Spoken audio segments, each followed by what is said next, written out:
Respectfully acknowledge we're residing on the traditional land of the Dade people. Our mission is to provide an excellent, equitable education in a safe, supportive environment so all students will succeed and contribute to a diverse and changing society. Ms. Richards, would you please call the roll? Mr. Doran, Here. Mrs. Burnett, Here. Mrs. Hardy, Here. Mrs. Matheson, Here. Miss Marati, Here. Mrs. Smith, Mrs. Sanderson. Here. Thank you. The board has a quorum. Thank you. So tonight, our Chief School Administrator, Karen Moline, and Andy DeGraw, Chief Operating Officer, will hold a work session for questions and answers on the Administration FYI 2023-2024 proposed budget, as well as working on current revenue realities, additional factual comments, prior add-back list, the district's offers, bargaining unit, and the charter school allocations. So, Ms. Moline? Thank you, President Sanderson. As was indicated in the email that went out to the board last week, the process for tonight is going to be working through to a final budget, to the final product. So as a part of this process, we are looking at a way to move forward with that approved budget and not being held hostage by whatever's happening in other funding areas. This is kind of, as Mr. DeGraw and I talked to, this is kind of a new territory, but then we've been in new territory for a couple of years now. As Ms. Sanderson also communicated to the board, the process that we're looking at is making some assumptions on the part of the legislative process, which the legislators have sent to the governor's office an amount of money, one-time money outside of the formula, a certain amount of money. And as we deciphered how much our district would be getting, if everything goes through and the governor signs it, we would be getting approximately $16.2 million. That is not a done deal yet, but in our conversations with legislators and with John Ringstad, while that might not be the final number, we're very confident that we will get one-time funding. And $9 million is a pretty confident number, and that's the assumption the first assumption we're making. So as we go to the approved budget, the thought process is that with the additional state funding, the first $9 million will go to fill that gap between what the district requested of the borough and what the borough funded. So that's the first $9 million of what we get.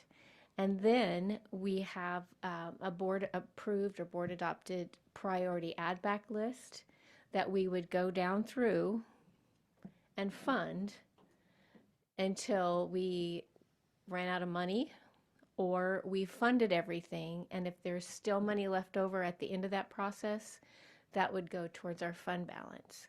And that fund balance, as we think about that, some things to consider for next year's budget process is that in this year's budget, there's about $4.5 million that we're still funding using CARES money.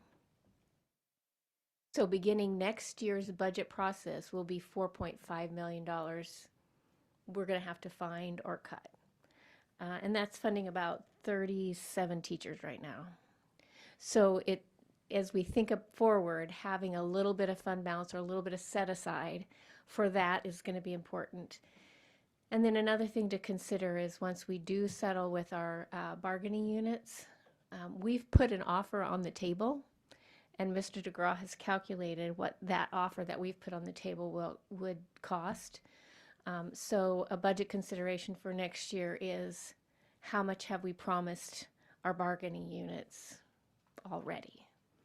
So that's kind of a little bit of what we'll talk about tonight. So we're going to go down through in order in a sequential order as we move towards our approved budget. And tonight, first, we're going to start. Mr. DeGraw is going to give us a current revenue reality update where we are, and then additional fiscal commitments that have come into play. And then we'll work through our priority add back list. And Mr. DeGraw has our interactive spreadsheet that we can do a similar sort of process that we worked through before when we were talking about, put in, take out, put in, take out. So we have our interactive spreadsheet ready to go over, and then Mr. DeGraw will talk about the price tag on what we're offering our bargaining units right now. And then the final thing we'll address, and you have some information that we'll talk to a little later, is charter school allocations. And so that'll be the final part of our conversation tonight. So with that, And before we get started, I'd like to take this opportunity. I had sent the board an email saying that, to get your list ready, go through it, decide what, your perspective was. And I asked you to hold those, not to talk to me about it because I was traveling, but I'm sure you have those lists with you tonight. And so all of the work that we're going to be doing, we have to think about those things that we can afford, those add backs that are critical, and all of those things are part of our conversation tonight. So we'll have Mr. Gross start, and I would like for him to go through his presentation before we start in with questions, and we can move forward in that respect. Thank you. and I'll just add one more little note on here, and Mr. DeGraw probably covered this too. On the priority add back list that I sent to the board, there are 2 items on there that we hadn't really talked about in our previous process. And the first one is the AK Reads Act support. And that is allocating money to implement the READS Act. We're going to have to implement the READS Act. So putting some money in, and there's no pretense that this is going to be enough to do the whole job. It's still going to be a heavy lift, but what this would do would be funding tutors in our larger elementary schools that are not Title I schools. So offering them a little extra support is what that allocation is. And then the other thing on our priority add back list that hasn't been on there before is additional IELTS staff. And that is, our thinking is to put that in place to support the buildup at IELTS that we're looking at. So those are 2 items that we hadn't previously discussed, but after looking at the body of work that we have facing us coming up next year, we wanted to add those on to our add back list. So, Mr. DeGraw, you want to start us off? All right, thank you, Ms. Moline. So as President Sanderson mentioned, I will just go down the list we have the interactive spreadsheet that is up. We'll be able to, after I go through and make my initial presentation, it'll be at the board's pleasure to make edits, changes, adjustments, modifications, et cetera, to the list. But again, as Ms. Moline mentioned, our intent is to be able to establish priorities, the priorities of the board, the direction that the board wants administration to move forward with, and not necessarily have our hands tied and be constricted by the timeline of the governor signing off on the final budget. That could be several more weeks from now. So that's our intent tonight, to establish those priorities. So line 3 here on the spreadsheet, we'll start with revenue at the top. Line 3 is the additional state revenue that we anticipate. That's based on a status quo enrollment that we had for FY23. It's a little over $16.2 million additional. That's what the legislature approved. Is that mic still going? Yes. The line 4 represents the revenue that was allocated by the borough the amount less than what was asked for in the district's recommended budget. So we asked for 59 million and change, a small amount, and we received ultimately 50 million from the borough. So it was 59,007,723 was what was in the recommended budget. So that would create a net available to the district represented on line 6 of 7.2, a little more than the $7.2 million that we would have available to allocate above and beyond the recommended budget that the board approved. Hopefully that makes sense for everyone. So additional state less the lower amount from the borough creates the net available of $7.261 million. So moving down, I'm gonna zoom back out. Hopefully, can folks still see that? I hope they can. It makes it a little easier to scroll through the expenditure section at the bottom. Now going to the expenditures, this first section here, lines 13 through 15, these we labeled administrative ads. So not necessarily the priority add back list. These are items that expenditures we know we're gonna have that certainly we could not budget for them, but the expenses are gonna be there nonetheless. So we don't want to, obviously the board can do what it pleases in a final vote, but these are expenditures that administration has identified that we know we're going to have. So there was a 1% increase approved for the non-represented contracts. That's line 13.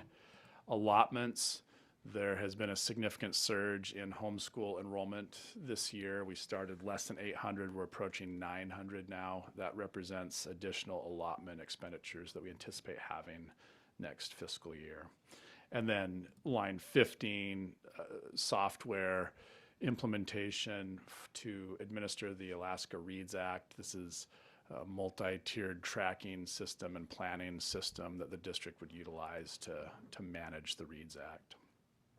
Total is 636,000 of those 3 items. Now to the priority add back list. It's kind of weird, isn't it? It's like all shoved at the bottom, but hopefully folks can follow. So we've listed out the priority add backs here. Secondary PTR, line 21, a little over $2 million there. That reestablishes current year PTR at our secondary schools at 27 at our middle schools, and then 30 for our high schools. Safety assistance, 1 each at our 3 largest high schools there. That's just under $200,000. The 2 items that Ms. Moline just referenced, so tutors at our larger elementary schools that are not Title I-A schools, $178,000 there. And then an additional FTE at our Eielson High School, Ben Eielson High. I think we had a conversation with Mr. Bell, Mr. Minor had a conversation with him that would be isolated to CTE and provide additional electives for those students there at Ben Eielson. ADC add backs, these would be specifically reductions made at the recommended budget. There were reductions made in the proposed budget. Those reductions remain. So this is restoring the second round of ADC reductions that were made. And then restoring the laptop replacement budget, line 26, that was 386,000. That replaces staff laptops on a 4-year cycle. And then the last item on the list we have is the $50,000 lobbyist contract that we have. So a total of that priority list as it stands now is the 3.3 million shown on line 32. The total balance remaining. So this line 34 is the difference between line 6 and line 32, the total additions. And that creates a balance remaining of 3.3 million, approximately 3.3 million of the 7.2 that we have available. Now, Ms. Moline also mentioned anticipated or additional costs, whatever label you'd like to put on them. This is a very rough estimate, I would say. But roughly approximately 2.8 million are the larger items that we have made offers to our bargaining units, to ESSA and FEA. That would be 1% that we've offered, as well as one-time stipends. And so up here in columns E and G, column E here shows the balance available, not considering those items that we've offered. considering those with the additional costs, it lowers that amount remaining down to about $500,000 with that rough estimate of 2.8 million. And that's the value of the 1% and the stipends for those two bargaining units. I'm going to pause. That completes my review of the interactive spreadsheet. And again, we can make edits, we can run hypotheticals, we can add, take away, and just pause for any questions. Okay, as we get ready to enter into the questioning phase, I'd like for whoever has questions to do 2 questions. I'd like for all the board members who has questions to rotate around, and then after that, we'll start again, so that everybody will have an opportunity. I'm not going to do follow-up, so just ask the question that you want to have answered, and we'll move forward that way. Thank you. Mr. Doran. My first 2 questions are general questions. Just for clarification, that we are working from the recommended budget, not the proposed budget, even though our work session says proposed, but Right. that's been gone. Right. The proposed is over, and we're working with the recommended as the baseline. Okay. So and that's, the and that's what these, this interactive yes. is, okay. And then my other question was, thanks for the sort of the legislative update. Do we or any of the individuals we've talked to have any information from the governor's office as to what he is thinking, or is it just their own speculation at this point? We don't have any direct communication from the governor's office. It's been pretty limited. And the last I heard, the last news I got is that the budget hasn't been transmitted to the governor's office yet. So, whenever that happens, and he has his 20 days. And so that's kind of where we are. And there's absolutely, it's very hush. Haven't heard anything. So that's where we are. Great, thank you. Ms. Hardy? I know an email went out about it, the CEC lease, and that's not included inside this budget because it wasn't a part of our recommended budget since we were assuming it was free. Can that lease be signed for 1 year? Yes. And that cost is roughly 76 or something like that, 71, I think it was in the 70s, It's approximately 81.5 thousand.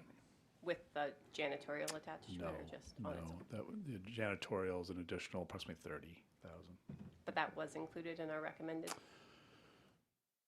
I believe, yes, the custodial for CEC, I believe, is in the recommended budget, yes.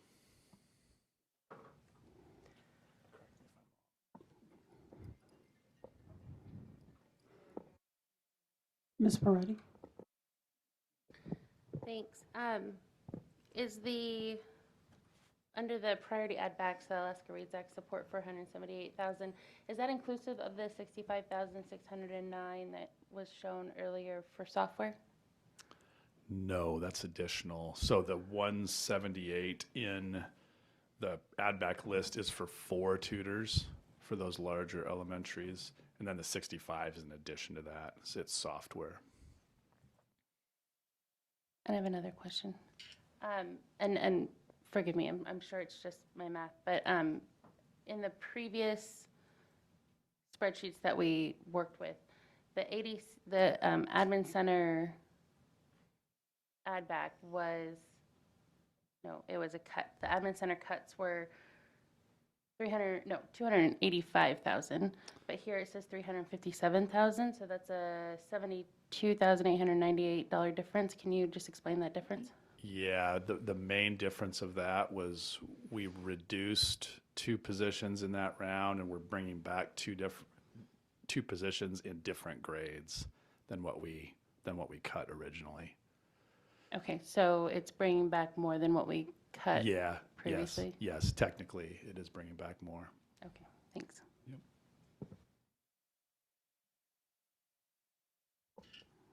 Ms. Hardy? Do we still have money from this current budget round that's going to move into the fund balance? I know that was in the previous budget, and how much are we expecting to move into the fund balance?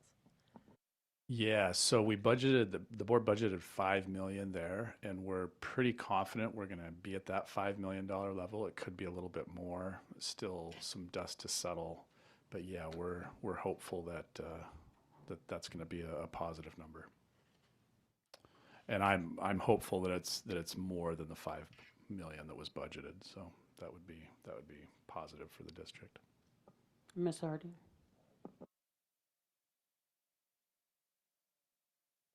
Has, through the chair, the administration talked to the assembly about what any of that additional funds they were talking about after we knew what the state did? Do we have any more information there?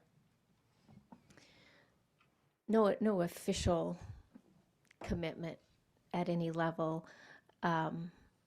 However, the mayor did put additional funding into his budget. So at some point, I don't know that the borough would be opposed to revisiting the conversation, but there's been no official conversation.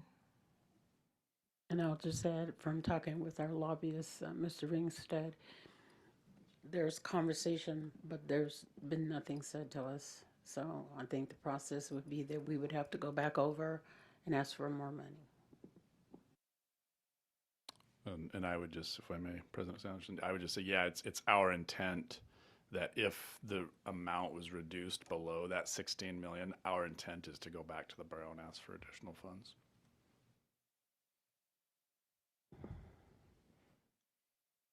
Mr. Dorn? Did I understand correctly that the Reads Act support would be tutors? And did I hear at non-title schools or at all elementaries? It would be for our larger non-title schools. And the thinking behind that, and I'll let Ms. LaPlante and Mr. Beam talk further about it, but the thinking is that our title schools have additional staff because they have money for that. Our larger non-title schools don't have those staffing flexibilities, so this would be giving them those staffing flexibilities. So Ms. LaPlante, you want to talk further about that? Yeah, I'd be happy to. At a school that's, under 400 or, in the high 350s, they have flexibility in their schedule for PE teachers and music teachers and librarians and other staff to help out with like a walk to intervention time. And once you get over a certain number of staff in the building, there's no longer that level of flexibility to design into the schedule. And so that can be compensated if you have money to pay for additional resources, which our title schools would have that opportunity to do. But our non-title schools that are large don't have any additional resources, and they lack the flexibility that the smaller schools have. So knowing that we would love to provide more, but we can't, but we have to provide something that makes it at least reasonable to expect what we're trying to expect. We're asking for 4 tutors. 2 would go to Weller and 2 to Arctic Light, or Anderson Crawford. Follow up. I'm really glad to see this. My question is, from past experience, there have been issues regarding supplement versus supplant, and we have at other times been told we couldn't provide tutors to some schools on the basis of non-title. Title was always to be supplemental. And those may have changed, regulations, et cetera, and guidance may have changed from the feds and the state. So just bring me up to date. Yeah, Ms. LaPlante, you want to talk about that? So my understanding is that because we are only doing this for 2 schools that have this high need because of their unique situation, that we're not supplanting, because this isn't something that we're supplying for all non-title schools and then not giving it to title schools. Thank you. That's very helpful. Ms. Moretti? Can you tell me with my math? So you said that there's going to be about 7.2 left over. That's 16.2 for the one-time funding minus the 9 million that the borough reduced our funding by. That leaves 7.2 million minus if we did all of the add backs, that would be that 3.3 million minus the 7.2 million. So that 3.22 million would go into the fund balance.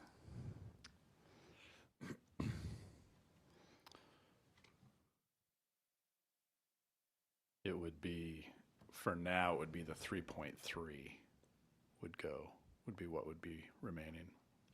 The 3.2 is the sum total, Ms. Marati, of the priority add backs as well as, well, It's the 3.3 Yeah. from the priority IBAX plus the non-rep raises, the allotments, and the EK Reads Act, which is 636,000. yeah, So adding those together, you get about 3.9. about, yeah, just shy of 4. So we're subtracting that from the 7.2. Correct. And then you're suggesting we put that difference, the 3.22 million, into fund balance. Yeah, and it's the 3.301 is the, on the, I see it. on Okay. the interactive. Yes, yes, that's correct. Oh, because it's 7,261. Okay, thank you. Ms. Hardy? Through the chair to the administration, have we talked with the mayor or the assembly about the almost 2 million sitting in the maintenance reserve fund that's under a memorandum of understanding, and seeing if we can move that given our current situation? Yes, so, yeah, so I did receive word from the mayor that they are open to looking at those funds. Yes, so we will be going down that path. Ms. Moretti? This is the first I'm hearing of that. Can you talk a little more about it? Yeah, so I can't remember what year it was. It was, seems like 20 years ago, but it was probably 2019. The district, as part of an agreement associated with the dispute centered around fund balance that the district was holding, we entered an agreement to replace 2 roofs. Typically, those would be projects that would be funded by the borough. However, the district agreed to fund 2 roofs, Wood River and Ben Allison High.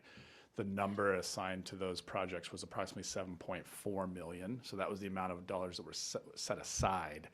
And the combined projects came in just shy, a little over 2 million under budget, which is actually pretty shocking, actually. That doesn't happen anymore, by the way.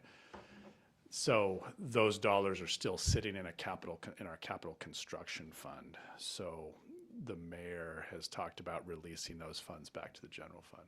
So that would be another boost to our fund balance. If I could put myself in the queue. So would that money, would it be utilized to any of the upkeep for our buildings or the maintenance situation on our buildings? The President Sanderson, the board, we could use it for whatever we'd like.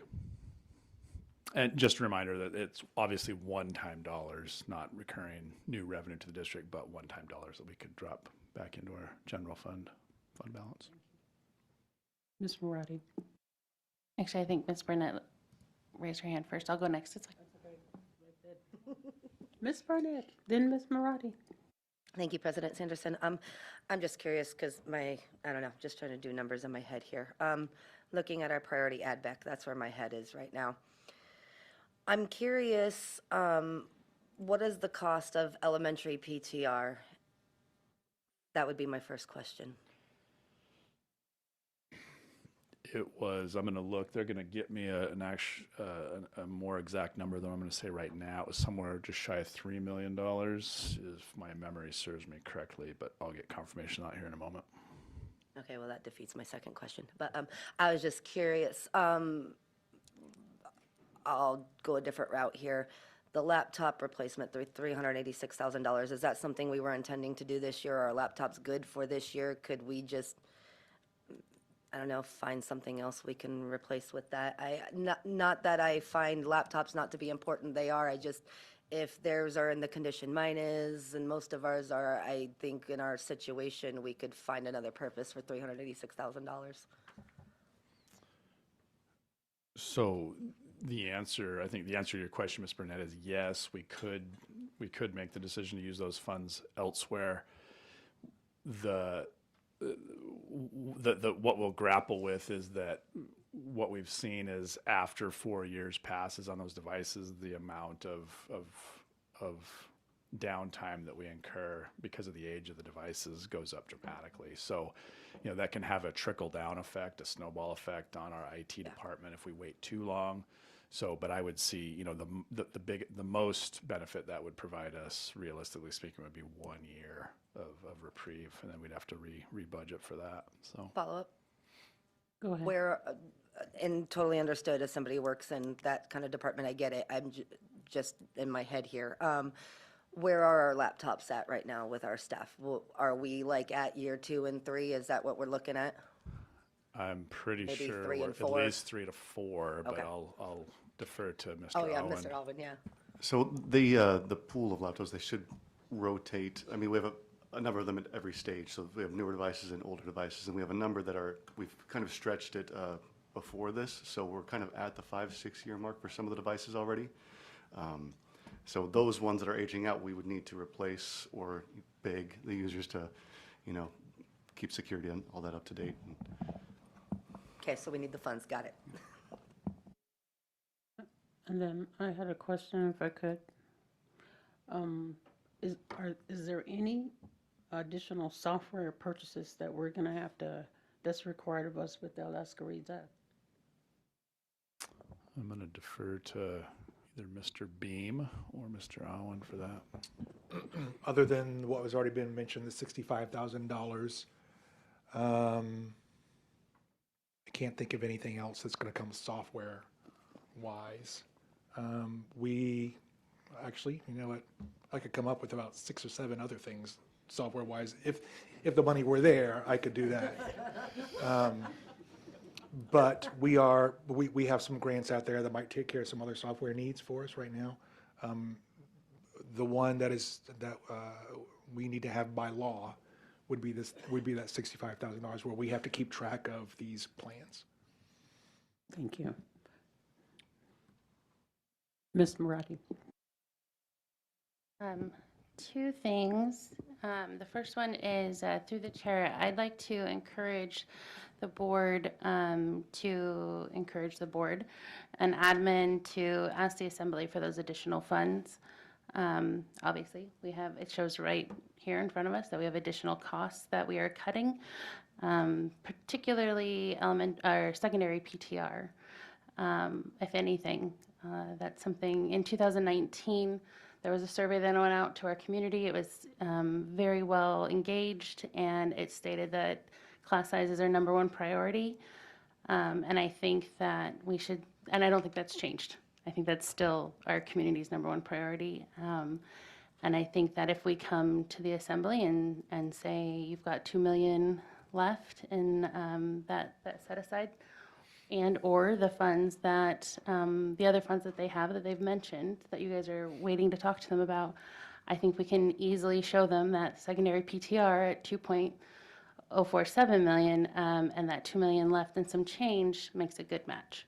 So if other board members agree, I'd love to hear that support, and so we can guide admin to do that. Ms. Matheson and then Mr. Dorn. I just wanted to show my support in keeping PTRs. I don't want to cut that, especially in the high schools. Mr. Meinert has explained to us over and over and over again how detrimental that is, especially for our AP students and our CTE students. So I highly support that. Mr. Dorn and then Ms. Hardy. Thank you. 2 supports that have been mentioned tonight is one with secondary PTR. I think that should be the top of our add back. And also that the CEC lease, that would have, I think, been included in our recommended budget had we not known that, had we known that the donation was not going to be able to come through. So I would really like to see that in there definitively, and then the PTR for secondary as a first high priority. I did have a question regarding the ADC add backs. What positions specifically are those? That would be a business office position as well as a recruiting position. and follow up, if I might. If you'll hold your follow-up, Mr. Doran. I will. Okay, we'll keep going. Before we get too deep into board priorities through the chair, I would like to ask Dr. Minert what his priorities would be for this budget season, and if there's anything in particular he would like the board to know about our budget determinations. Well, I'd like to stay on task with, I think since he will be the superintendent, that knowing his priorities for the budget would be valuable. I'd still like to stay on task with the information and the work that we have in front of us. And Mr. Marnart, or Dr. Marnart, will be assuming the role, and then he will take on those responsibilities as he sees fit. I'd like to challenge the chair. Second. What's the pleasure of the board? I do actually have strong feelings and believe that if Dr. Meinert has opinions, he should be allowed to share them about our budget, considering this is the budget he will be taking over, and they will be after his head with it. So those that are in favor of the challenge, I don't know that we can officially. okay, it's sustained. So go ahead, Dr. Marnart. Would you please share? Hot mic tonight, goodness. I think CSA Malene laid it out nicely in terms, and I share her thoughts of the board having options. So I thank the board for the continued hard work that you're all putting in. We're not in easy times given the lack of funding for public education. I wish we were in a different space and time in terms of the support that we have for our schools. And so I think CSA Malene articulated it well, that we've got two things still hanging out there in terms of needing potential funding. One, the fiscal cliff that will hit next year with the CARES fund going away, then obviously the negotiations that we're in. And so any money that's not spent currently in this budget does go to fund balance. That allows us some flexibility with both negotiations and then unforeseen expenses that come up. So I just think that's important to keep in mind as we're working through our priority add back list and our final budgets. Thank you. Mrs. Smith. Thank you. I support Dr. Meinert's thought that I support what has been presented to us with the 3.3 in the fund balance for negotiations and all the things that we have unknown. And I don't support eating up that $3 million right now. But I also don't support the CEC lease. I think it's time for CEC to move to Nordale. There's plenty of room for them there. We've already hashed that out. I'm just saying my 2 cents that I don't support the CEC lease.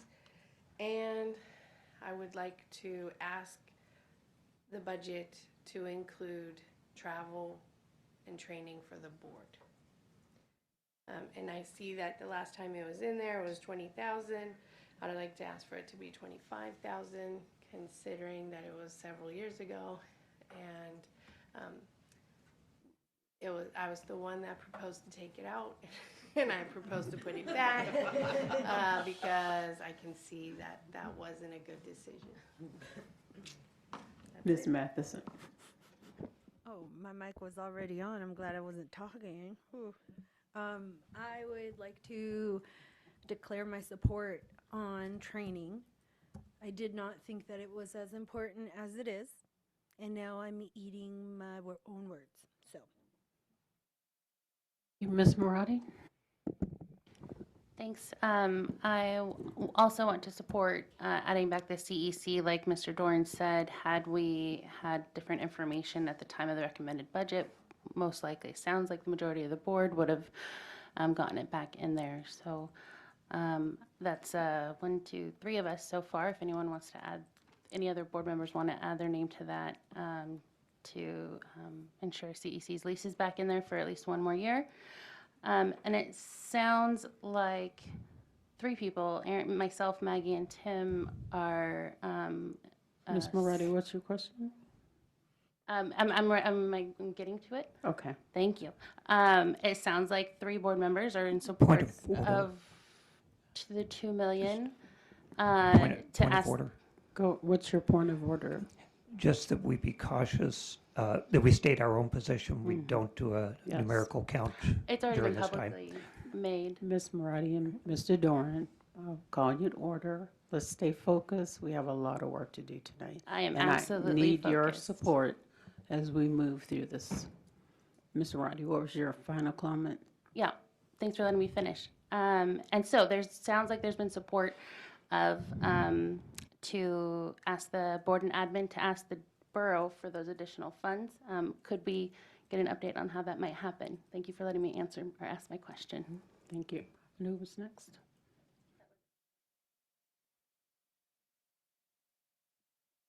Sorry, that was a question? To, Admin and the chair? go ahead, Ms. Mullane. So the question was, how would we ask for the additional $2 million is the question.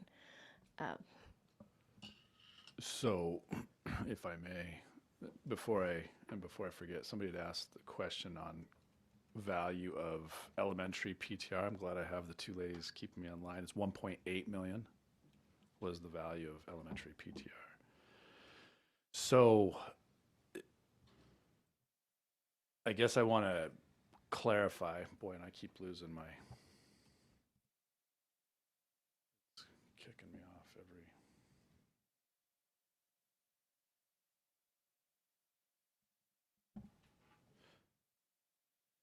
So just to clarify, in this scenario, I hope the board understands that secondary PTR is restored in this scenario that we're showing. It's not remaining cut. Is that clear? In the recommended budget, the baseline that we worked with that went to the borough, there was, the secondary PTR was cut. So right now, as the baseline, secondary PTR is up high. So Go ahead. So under the scenario where we receive on line 3 the 16 million additional state revenue, in that scenario, secondary PTR is restored to current year levels. So I guess to answer Ms. Marati's question, our intent as it stands now, based on how things, if these assumptions stand on the interactive spreadsheet, we wouldn't necessarily be going back and asking for more money. If the scenario unfolds where the 16 million is reduced, then what I heard multiple times at assembly meetings, had an informal conversation with the mayor to confirm that there were discussions going on between him and assembly members about an ordinance that was referenced a couple of different times. He did confirm the existence of those conversations. So as it stands now, we would be going back to the borough in that circumstance. Let's say hypothetically the governor vetoes the 16 million down to 12 million. We would then be going back to the borough to ask for more money. Now, the board can direct us to do whatever you'd like us to do, but that's where it stands now. So. Go ahead, Ms. Moretti. Thank you. And I appreciate that. I use the secondary PTR just as an example. And to clarify, I would still like our admin and board to go back to the assembly to ask for that 2 million left in that set aside account, regardless of what it could be used for. Because if we do use it, say we use it for secondary PTR, that's more funds into our fund balance that we can allocate for negotiation. So I still, I feel like I was guiding with hopefully the support of the other members, which is why I was explaining it earlier, that have also showed support. We are guiding admin and anyone else involved to do that. Yes, President Sampson? Go Yes, the 2 million, are you referencing in the capital construction? Yes, we will absolutely be starting that process to get those dollars back to our Okay. general fund. Absolutely. Thank you. And that process would be, we approach the borough, have the conversations. I think that was your question, is how would we do that? And so we would have the conversation and find out what we have to do to make that happen. And I would anticipate us being able to make that move late summer, early fall.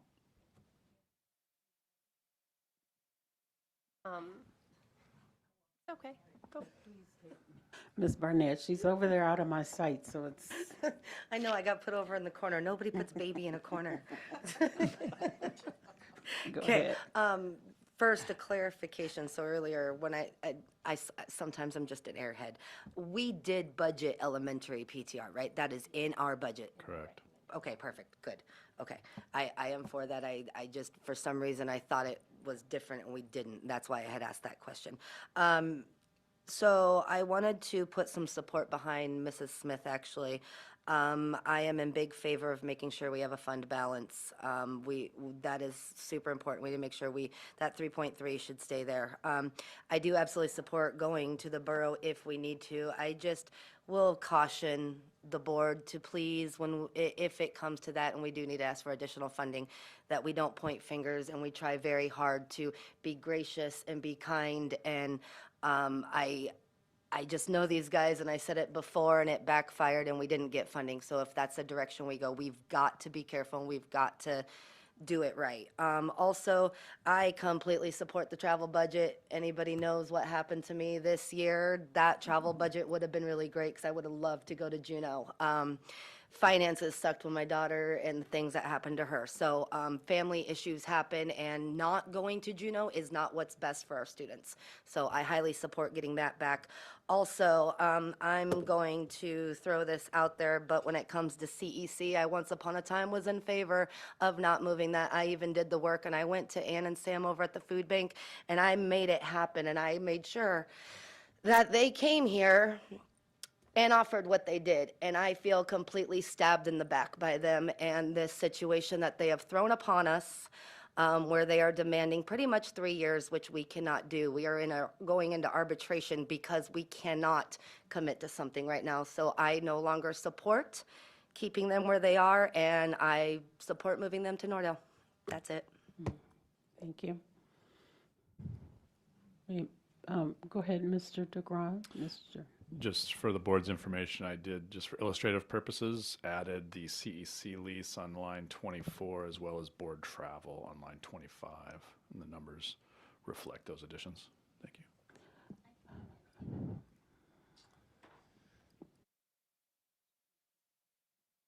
Do you see it, Ms. Marotti? Okay. Mr. Dorn and then Ms. Harding. Okay, to come back to my follow-up question on the ADC add-backs for business office position and recruiting position, you said that you've since increased their level. Is there a reason for the increase of level? The increased focus that we need in our business office as well as in our recruiting department. We have some huge needs in those areas. We've cut back in the last couple of 3 years in those areas, and we desperately need supports in those areas. Right, I understand the support. What I'm trying to get a handle on, from a couple of months ago, it was at one level, but now in this scenario, thinking it needs to be another level, skill level. What has changed in the last 2 months, 3 months? In the recruiting area, for example, we need, I'll let Ms. Yeah, I Sauber was going to talk say, about Ms. that. Yeah. McDaniels, if I you can, could address thanks. that. So in this last couple of months, the HR department has taken over workers' compensation, as well as an agreement that we haven't TA'd in negotiations, but was a strategic goal of the Human Resources Department, and a really big need from ESSA and FEA was our orientations, and doing a more robust orientations. We could not do the increased workload with the workers' compensation with the brand new orientations that take 2 full days for one staff member to facilitate. We could not do that with our current working staff on top of the recruiting needs that we have, because we eliminated the district recruiter position to take on other additional duties as well. And so we're trying to bring back a recruiter position that takes care of the recruiting, helps with the onboarding at the request of both the HR department and the unions, and while repurposing another position for the workers' comp.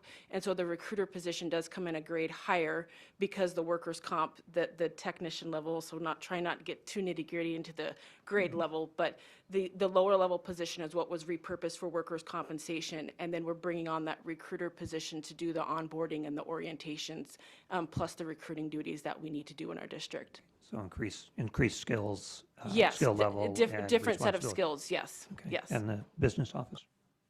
Yeah, so we eliminated the business office director position between a year and 2 years ago, and we need to restore that position for the continuity of the business office and Suite C.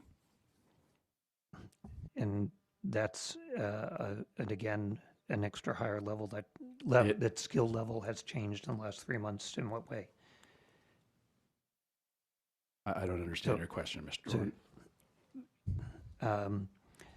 I'm not arguing the need for the positions. I just want to understand the increase in cost from the proposed budget and consideration for add backs and the current recommendation. It's a higher dollar amount. Yes. Because, and you said that it's increased in grade. In grade. Correct. So I'm assuming skill level has been added to or responsibilities. And so what's the addition over the last 3 months in looking at that position? So the difference is a risk coordinator position compared to a business office director position. So it's a higher grade, and so the costs are additional. We need the skills of a business office director. Okay, and before that, it was a business offer risk For primarily? yes. Okay, all right, for the that last- helped. That explains it for me. Thank you. Ms. Marati? Ms. Hardy, then Ms. Marati. Thank you. So I want to speak in favor of secondary PTR. I think that's everybody's number one, what needs to be preserved. I am in favor of keeping CEC and its lease where it is, and I have many reasons for that. One is because I've taught in the schools, and I understand that, yes, programs are a thing, but oftentimes people are programs. They're already now, their secretary left because of the back and forth. We lost a counselor because of the back and forth. We will continue to lose staff. So if it's the board's intent to change CEC to the point that it no longer looks or is functioning the way it is functioning right now, we move CEC and that will be what will happen. We will lose staff who are already well into their ability to retire and leave us. And so I hope that everybody is aware that that is what will happen. Giving them one more year while they're already in the middle of doing intercession, which they had to scale down this year because they couldn't find enough staff, they're burnt out, to work it. You know, I went to CEC's graduation.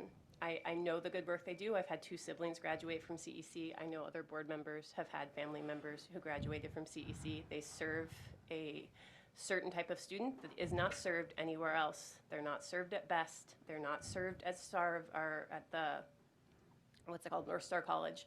This is a unique place for kids who are most at risk for dropping out, and it works for them, and it's a shame to say that we're gonna say moving them right now is the hill we're gonna die on. It doesn't seem like a big deal for one more year.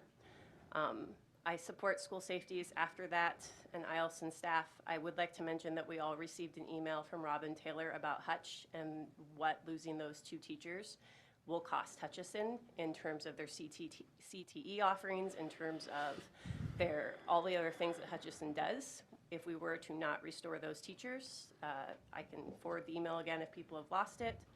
I'm not sure as much how Barnett is affected by that, but I would like to hear what the impact is in losing those 2.5, or if giving Barnett even 1. I know that it was from Magnet School, but I do know we heard from Hutchison.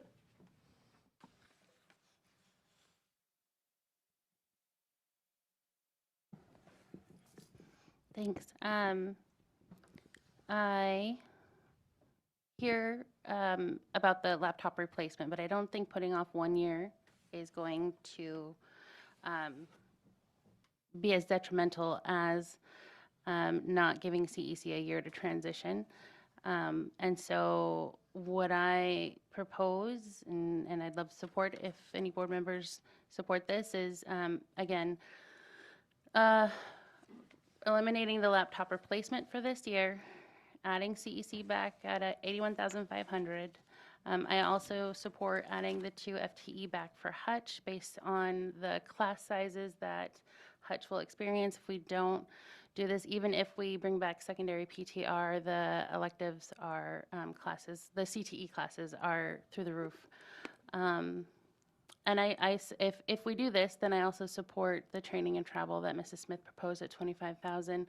I also propose eliminating the lobbyist contract. We talked in depth about this when we did the recommended budget. I don't see the need for it this year, and we can relook at it next year. I think most of us used our own personal contacts and our professional contacts.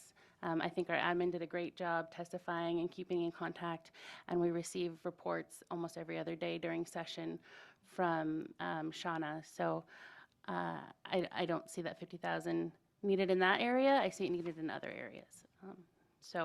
Again, for the priority add backs,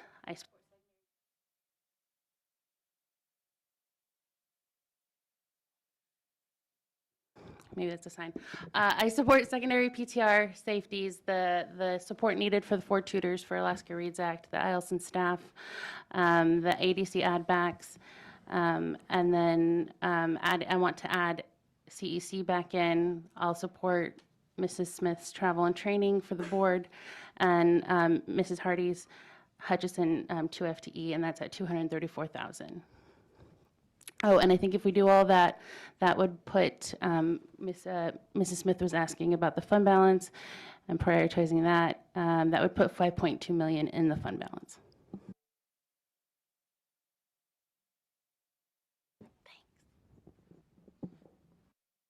Mr. Dorn. Clarification regarding the additional monies for travel training for the board. I'm fully supportive of it. My question is regarding the dollar amount, because we have already in our recommended budget, we have training, we had costs, I think it was a typo that said superintendent search, but it's 105,000 that we have for professional services there. That includes several things, including board docs. What I'm just questioning is how much money do we actually need to put in the travel side? I think I'm clear that what we cut out last year was about 20,000, so 25 seems reasonable. I just want to make sure we're set on the numbers. That's and that was our big question. We had money for some training this year, but not for travel. And I fully support putting travel in. So just so we're clear, 25,000 would go on a travel part. We still have money in for training and our professional services, and travel can cover both sides of that in actuality, if that's our understanding. If that's our intent, then I think we're clear. So when we get down tomorrow, and if we make a motion that we're clear on what it is going into that, and 25,000 seems reasonable to me. Do you have a okay, we'll just need a That clarification sounds, on that. Yeah, that sounds reasonable to me. Okay. Ms. Marati. Just for clarification on Mr. DeGraw, on your spreadsheet, is E4 and 5, is that the fund balance, the rolling fund balance while you make changes? That's correct. Okay, thanks.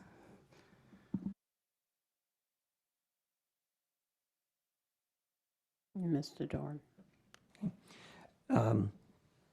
Question on the allotments, and just clarification. So currently our enrollment in BEST is pushing the 900 mark, is that right? Yep, that's correct. And is that new students to our district? So I mean, we would expect that they're generating, or is that, I mean, I guess comparative to what our enrollments look like in the other schools? I'm not sure we have an actual breakdown. I do know that some of those are new to our district. But Ms. Beam, do we have any indication if most of that increase is from outside of the district, or do we see movement within the district? the majority is within the district, but we still have a good number coming from without. Some coming from out of state, some coming from military, some coming from other homeschool programs that we have not had with us before. So it's a mix of all of the above. Yes. Okay, so just follow up, again, I'm just looking at that $450,000 figure, whether that's, if they're new students to our district, we can assume that we will get more, or cautiously assume. And so, yes, we'll be expending that, but we'll be getting money for that. Right, so, If exactly. it's mostly within districts, then we're shifting from one place to another, maybe. Yeah. I don't know. Mr. DeGraw, you want to talk about that?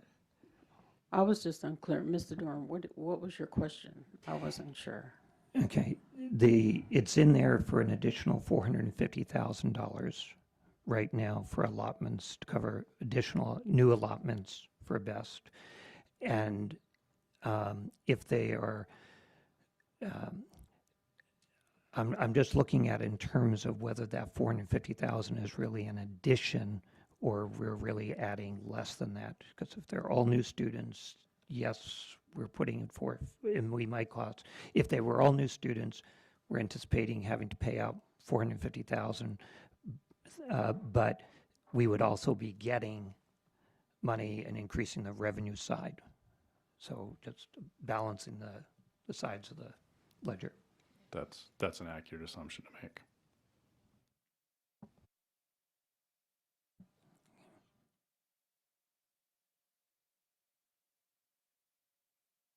Ms. Marotti?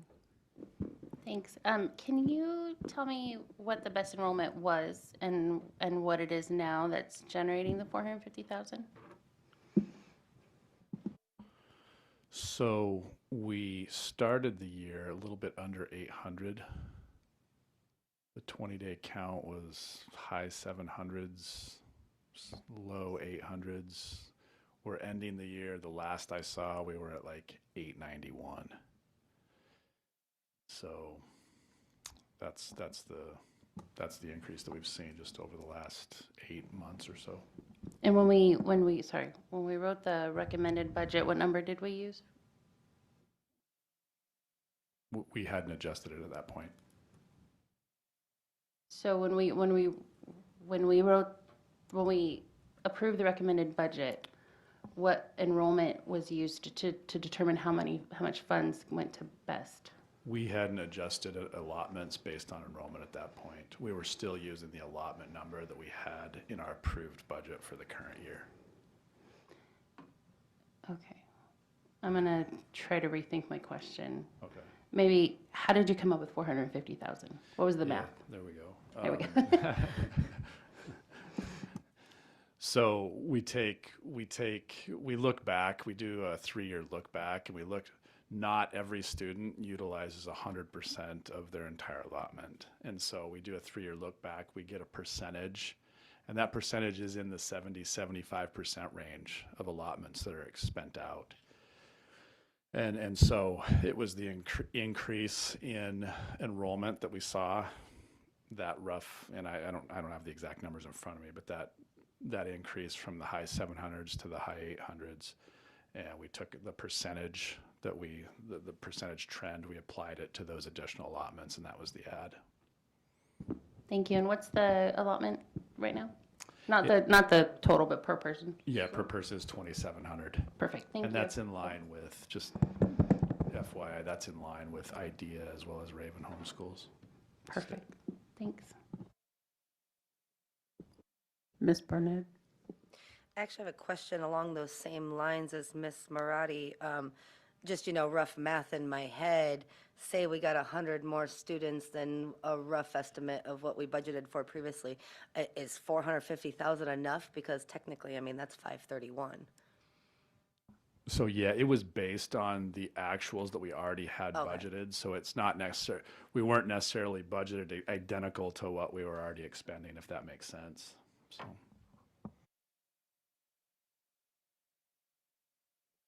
Ms. Moretti? Then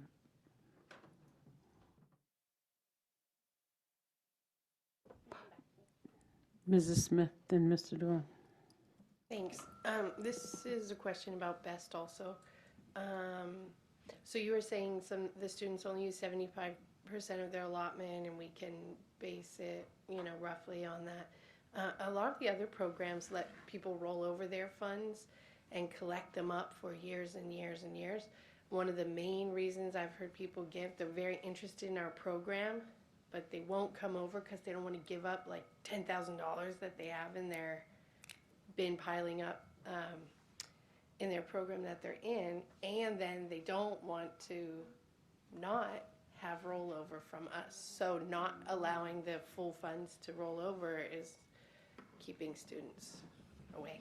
I'll Go ahead. let Mr. Minor. Yeah, I definitely understand the concern of losing your rollover amount if you've been with a homeschool program for a while, and there's not much that we can do with that, but we definitely do rollover funds within Best Homeschool once they've joined our homeschool program.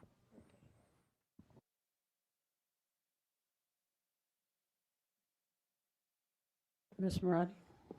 Okay, thanks. I did the math. So 2,700 times 75% times, just for math, 100 students, that's only 270,000. Can you tell me where the difference is since it's 450,000? Yeah, and so in relation to Ms. Burnett's question, we were actually budgeted under. We're likely going to be over budget what we had for current FY23. We're going to come in over budget on those allotment budgets.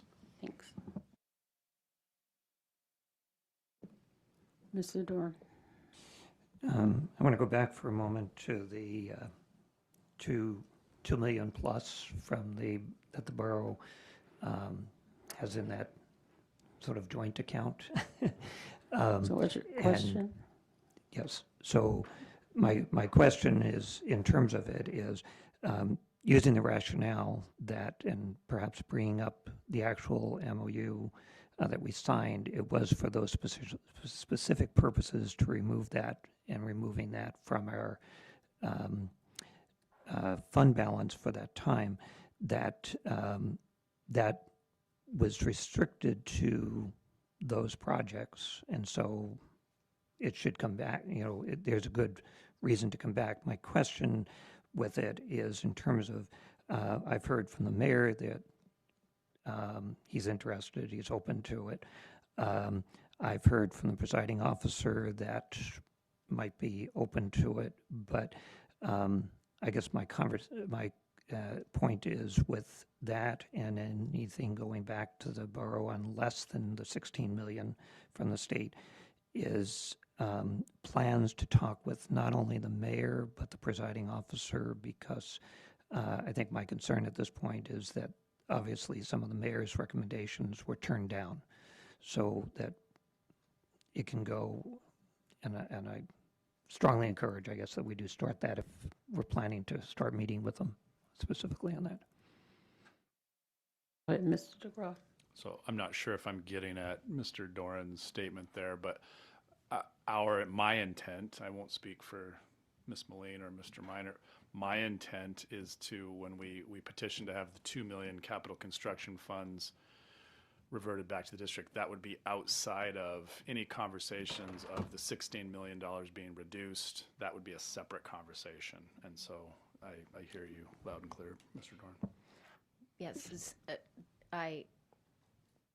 to concur with Mr. DeGraw, they're two separate conversations.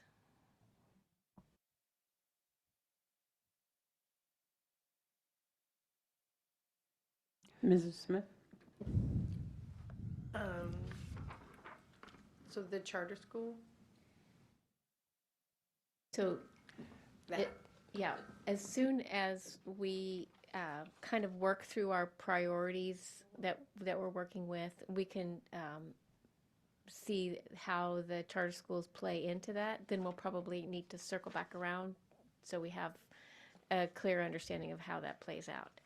So if we're ready to, if we're happy with our priority add back list, if we need to go through and do any tweaking on this, we can do that. And then we'll be ready to start the charter school conversation. Mrs. Smith, did you have? Yeah, I think that for me, I'm confused by that because in order to have the charter school conversation, like, what if the charter school thing is one of my priorities? The charter school thing seems to need to be in the worksheet. I just thought it was an item for this conversation. If it's not, I'd kind of like it to be, because it's $1 million and it makes a difference of what I would prioritize over or under the charter school thing. So if we go with our plan of going down through our priority add back list, in my thinking, that would be done after we allocate funding, how we're going to allocate the funding for the charter school. So they're kind of two separate conversations, but very intricately related, because how we fund our charter schools will impact the amount that we have left over or in our 16 million to work with. So if we're ready to start that piece of the budget, we can do that now, and then come back to our priority add back list and see how that's impacted by the charter school conversation. Ms. Marati, Ms. Harding, then Mr. Doran, then hopefully we can move on.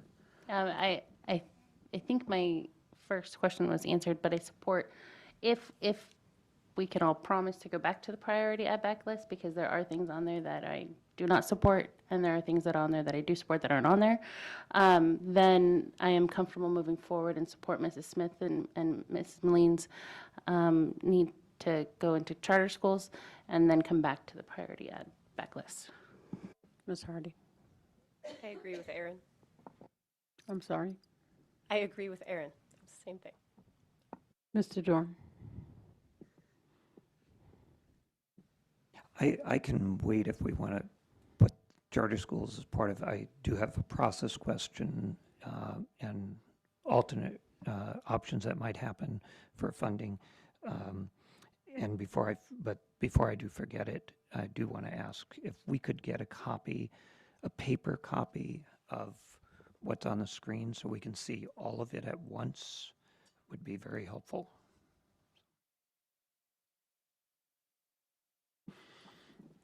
And yeah, we'll email, I'll email that out to Ms. Richardson to distribute to the board. Right, if we have it in paper tomorrow. Yeah. Great.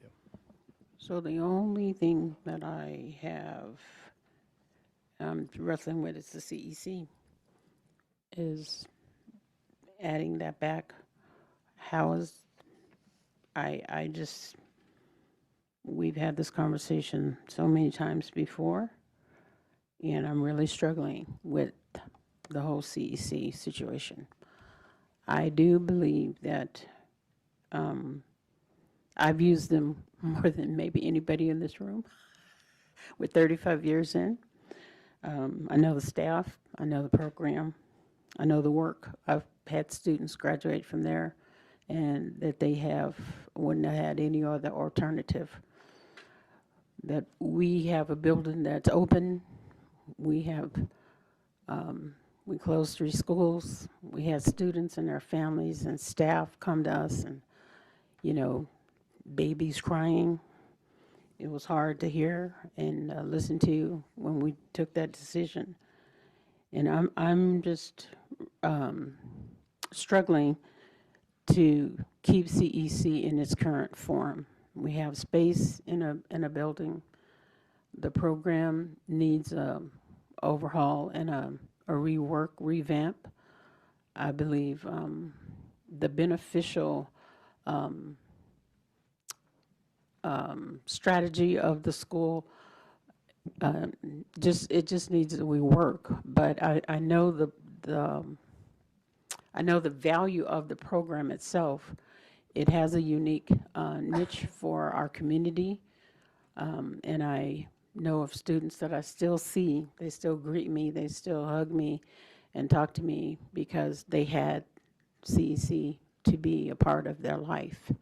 And I'm at that intercession graduation every year because I believe in it and what work is being done.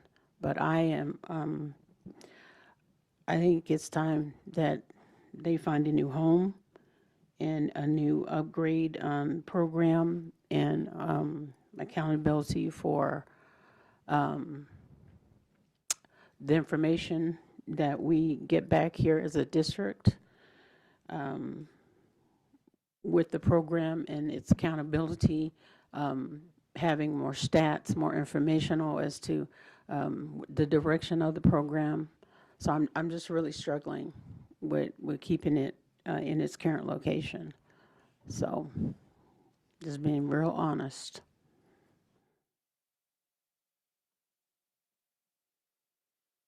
Ms. Matheson. President Sanderson, thank you so much for saying that. And I just want to let you know that I wholeheartedly agree with you.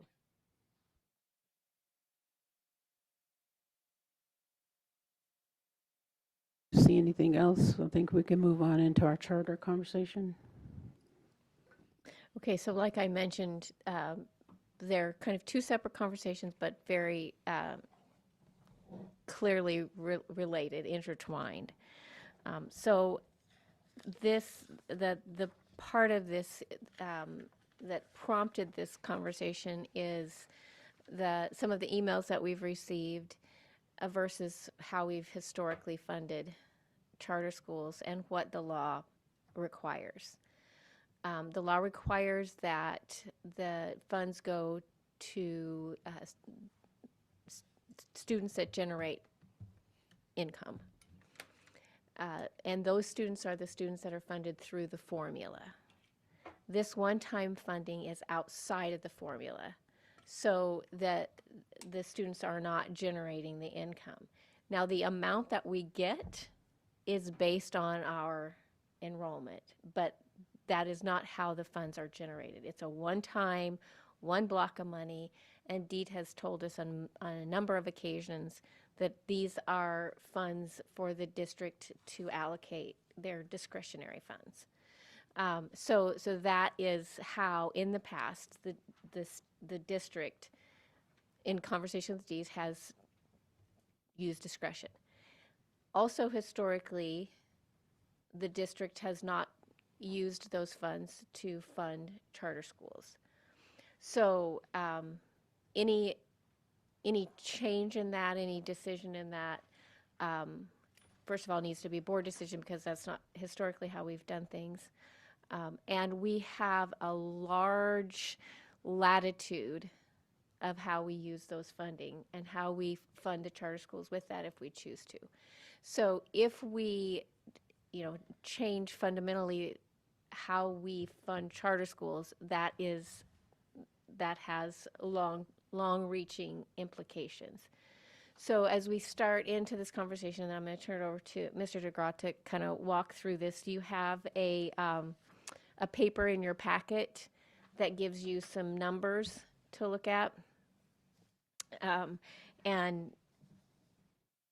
I'll turn it over to Mr. DeGraw to start, and then we can have the conversation from there. Thank you, Ms. Moline. So yeah, we distributed the printouts for you to reference. That's what is also being displayed up on the screen. So what we're representing here is the projected enrollments for each charter for FY24. And then in column E on the screen, the next column after the enrollments is the projected revenue that we had established based on the $55.5 million local contribution. And then column F is the amount projected for a $50 million local contribution, which the Assembly approved. And then that last column is the difference between those two projected numbers. The other topic, obviously, that we've been discussing is the one-time funding that Ms. Moline referenced. It was a one-time funding appropriated equivalent to a $680 BSA increase, and she articulated that well. The short answer difference between the two is a BSA increase is inside the model, and state statute establishes that charter students generate revenue the same as other students in the district. inside the model, a BSA increase. This is a one-time appropriation done outside the model, so it's inside the model dollars versus outside the model dollars. So that second graph down below the first is representing each charter's share. If they were to receive a full share of that 680 equivalent one-time appropriation, those would be the specific amounts for each charter. The total of that would be a little over $1 million.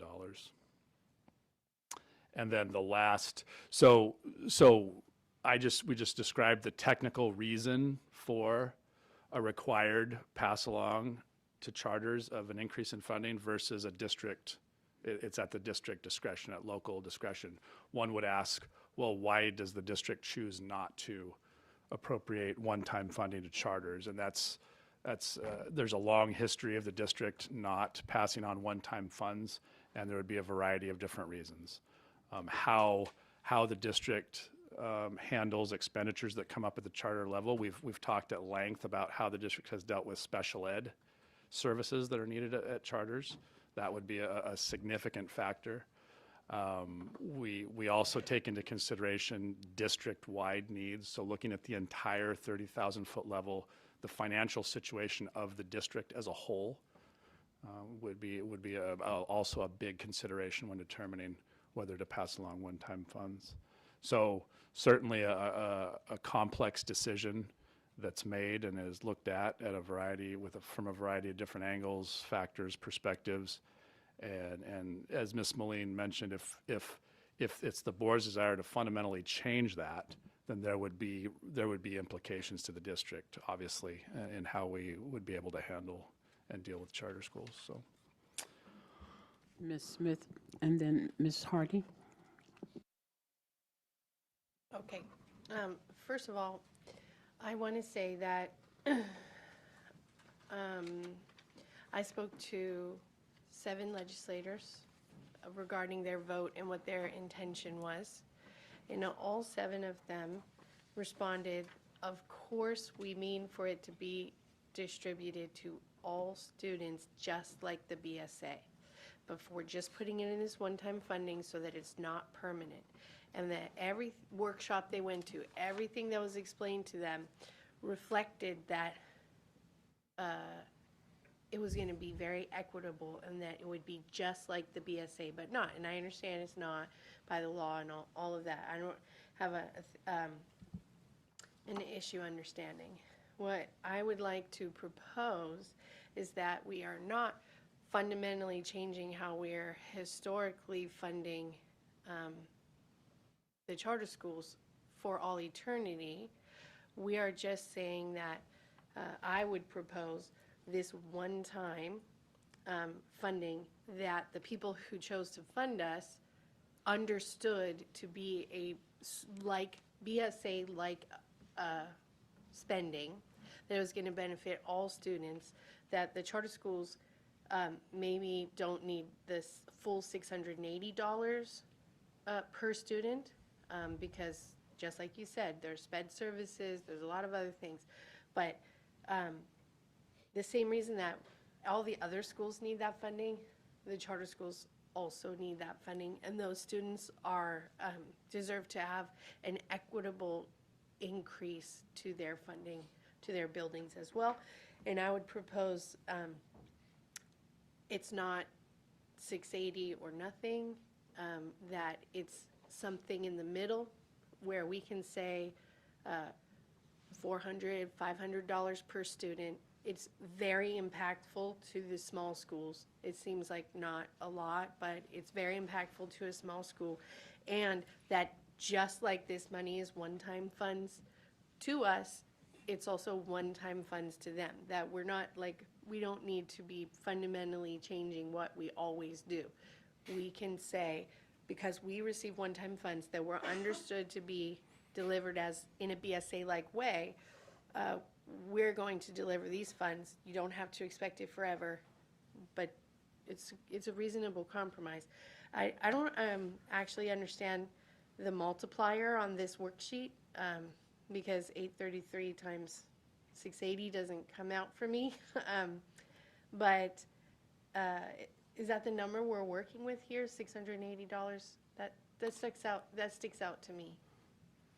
So just to answer Ms. Smith's question, so I plugged in the $680 BSA increase to, the charters have a funding formula, just like the district does. And so there's a variety of there's a ton of different factors that go into that. And these are the numbers generated by their funding worksheets with that 680 BSA increase. Can I just follow up on that real quick? You have a follow-up, yes. Thank you. And then Okay, Ms. so Hardy. this is what I would prefer, is a set dollar amount per student increase to the charter schools. I don't think, $833 times $500, I think that we can work that, and that I have that as a priority over some other things. Here, like CEC, laptops, lobbyists, I think it's worthy, I think it's equitable, and I think it's the right thing to do. I was wondering if you could explain the local contribution, why that affects it, because that is also sort of like one-time funding, I thought, in my mind. So yeah, the charters receive their share of the local contribution. And so that lower dollar amount is reflecting the lowered local contribution that was approved by the assembly. I guess that's what I'm asking. How do you divide that local contribution? It's plugged into the formula, yeah, the worksheet. So it grabs that local contribution amount and allocates it. So I had Ms. Hardy and Ms. Barnett, and then Ms. Moretti.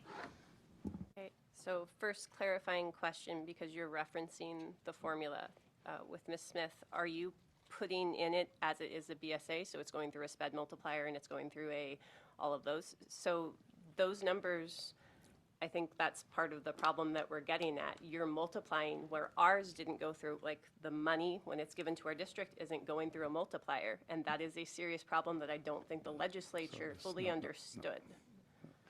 Go ahead, clarification. So it's the lump sum amount they appropriated is the equivalent of a 680 BSA increase in the funding formula. So inclusive of SPED, the 20%, all of that is Yes. added in? Yes, it is. Okay, that makes more sense. That was not, okay. So the question then that I have, and I support Ms. Smith in this, is I fully agree. Per the state statute, we do not have to give the charters anything. I don't think anyone's disagreeing with that. I will say that I reached out to members of other boards, and I know that Anchorage is funding them as if it were a BSA increase, and they are receiving a lot more than us.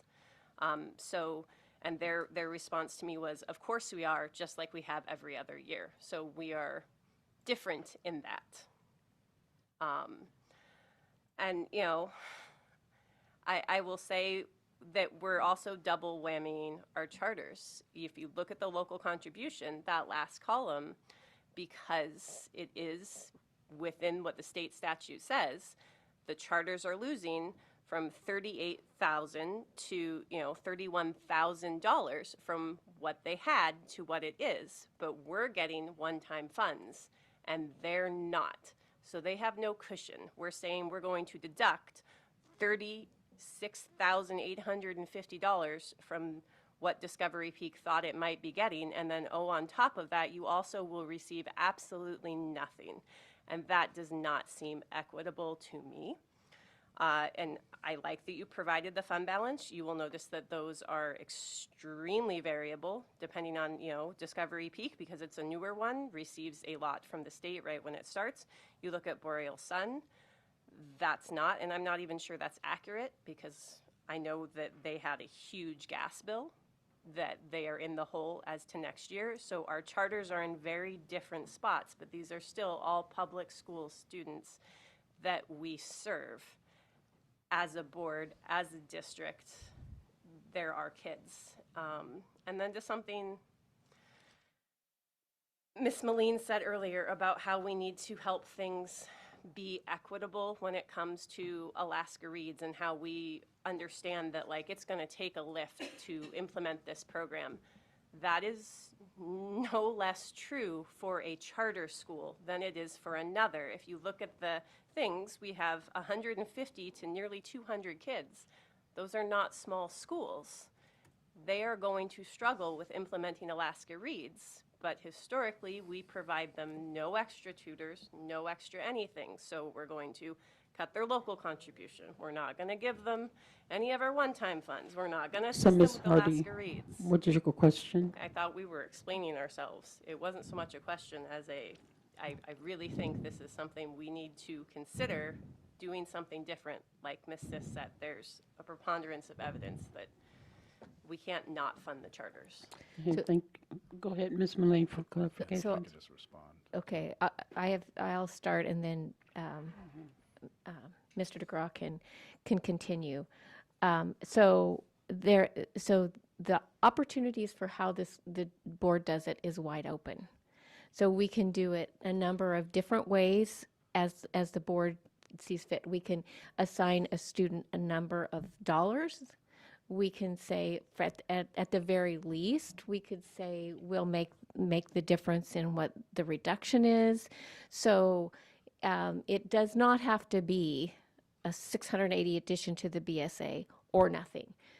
It's wide open on how you want to approach this one-time funding with our charter schools. So let's kind of expand our thinking and see all of the different ways we can do it. You know, we've talked about a per student number. We could say make them whole plus whatever.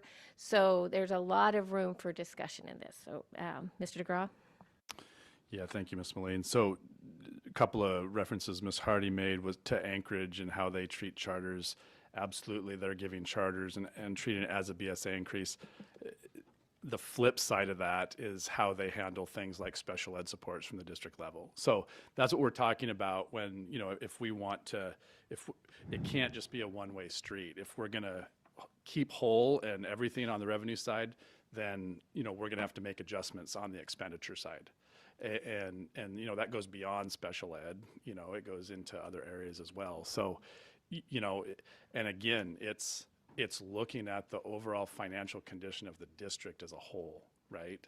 And taking many factors into consideration. So as Ms. Mullane stated, we'll move forward with the path that the board approves, and then that'll just dictate how we have to handle things moving forward.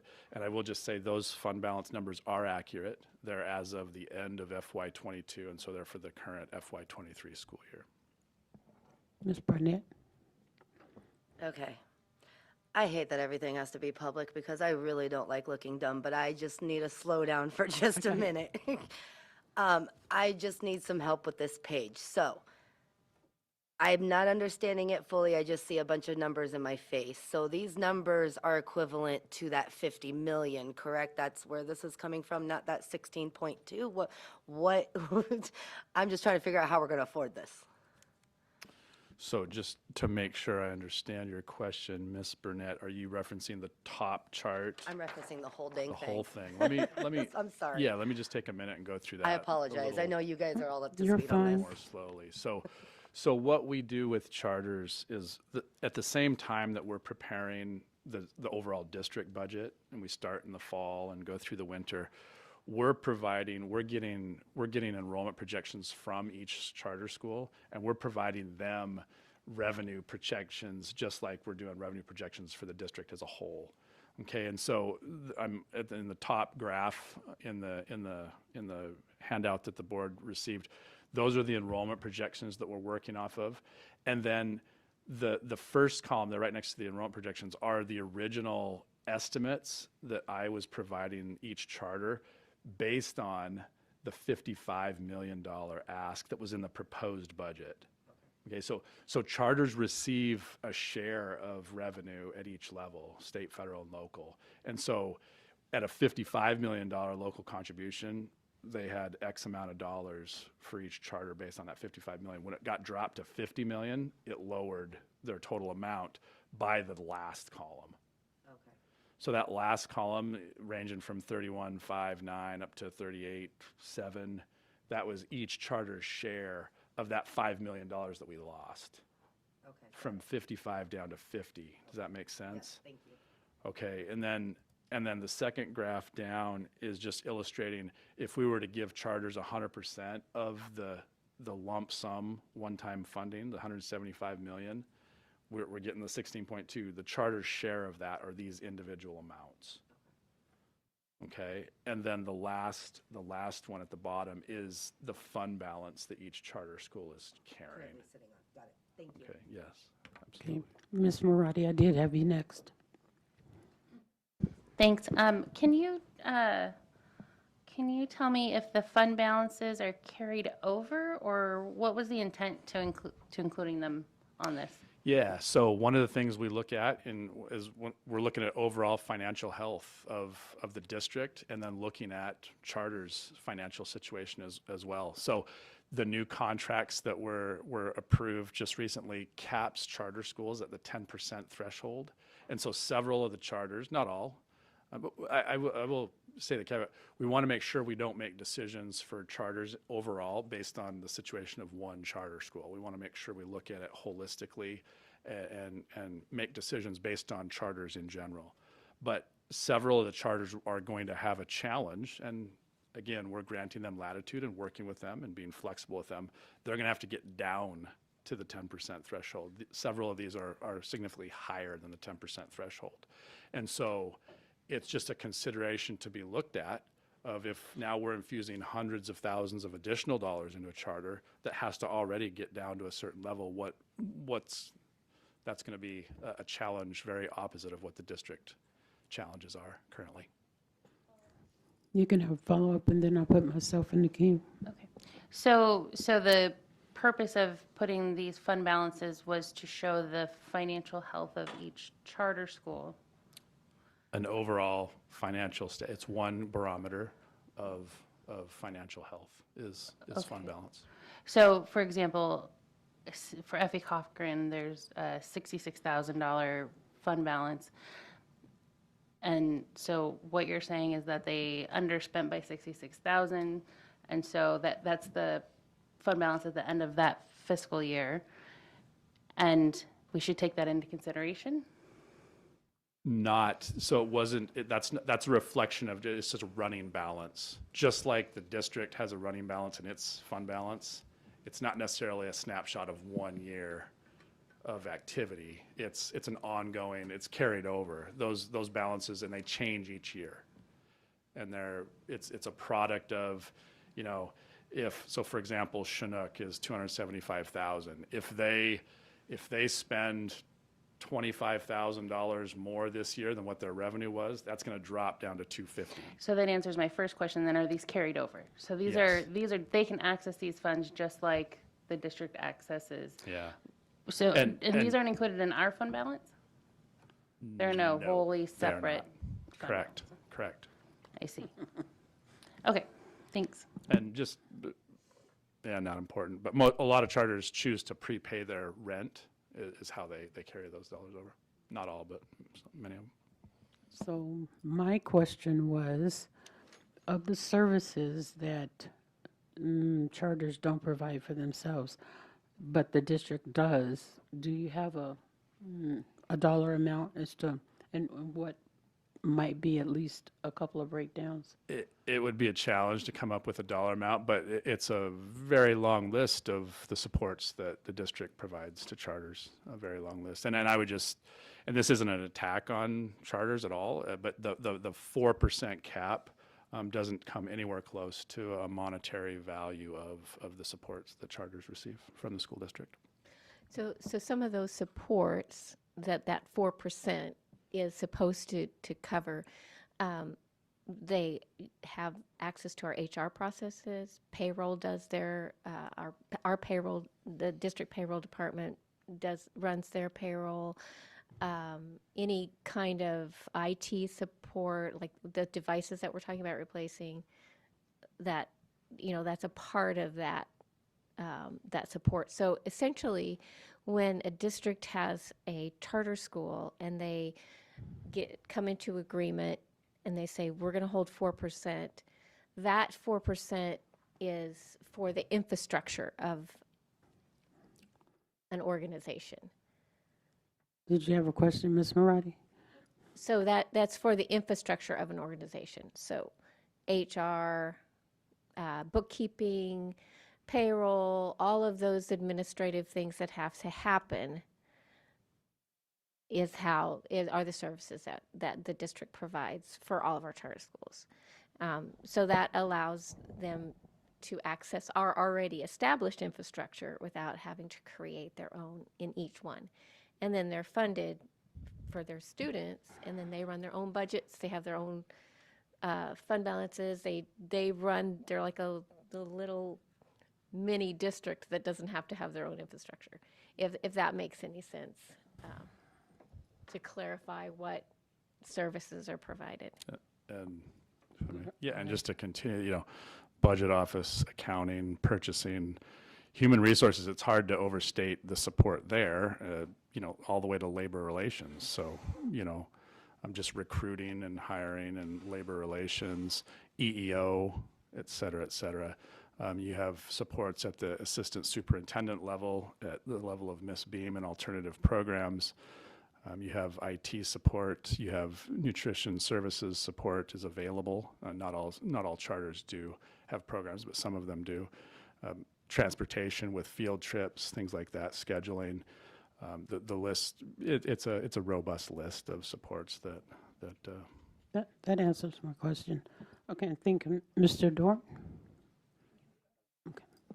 First of two questions, to the 4%, that comes off whatever the allocation is. So they get the allocation, but they pay that back at 4%. Correct. Yeah, technically how it's done is it's deducted from their revenue. Right. And we subtract out, not super important, but we subtract out any facility related expenditures is not included in that 4% deduction. But it's deductive. So if I take Watershed at 2.1 million, that 4%, those facility, whatever those would be, is deducted from that 2.1 million. Correct. Okay. Thank you. My second question with some commentary to understand it is that I feel for the charters in the same way that I feel for our district. We're at breaking points, and we have not received increases. The fact that the borough did not come through for us, and there was some commentary there in terms of because they were saying, well, the state hadn't come through, that we shouldn't make the same mistakes that the state and the borough have made. So I'm coming around in my head to try and say, can we come up with something that makes sense for the charter schools? My question though is in terms of the numbers here is based on the fact that the state, we might get 16.2 million from the state. If the state had meant for it to be on the BSA and divided that way, they would have said that. They didn't. That being said, I do think we should be able to look differently at this and make it absolutely clear. My concern is that we're looking for our approved budget for the district at only 9 million. And so the difference from 16 to 9, we don't see the 9 impact here, and I'm concerned about that. So if you could address that, or if we get 12 million or we get 5 million, where we are in process. I am cognizant of Ms. Moline's comment earlier that, and it was also information that the budget has not been transmitted to the governor.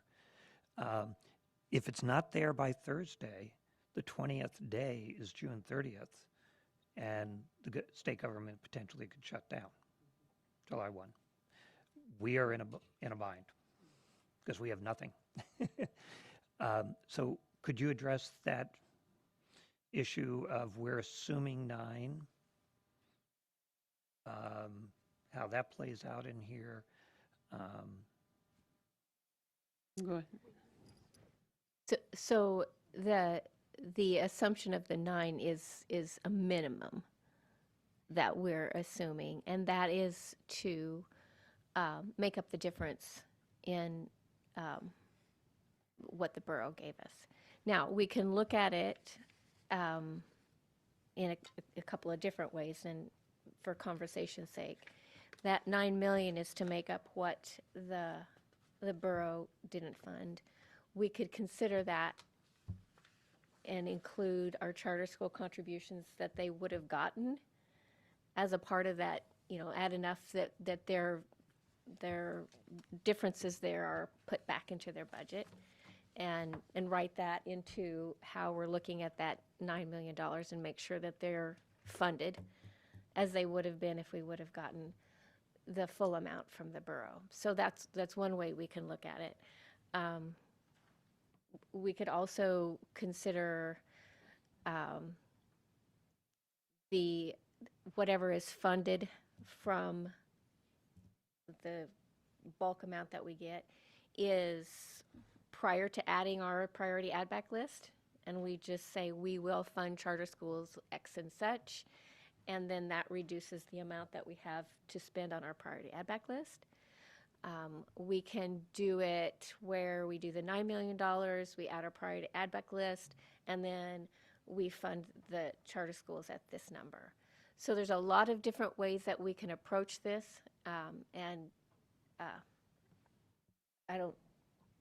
it would be however the board wants to look at this funding, but it does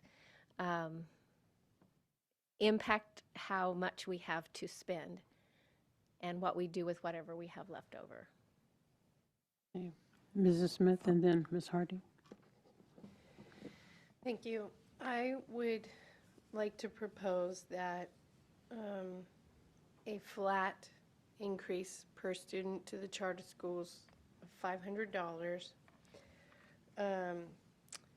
could be covered with the laptops and the lobbyist, and that is a higher priority for me.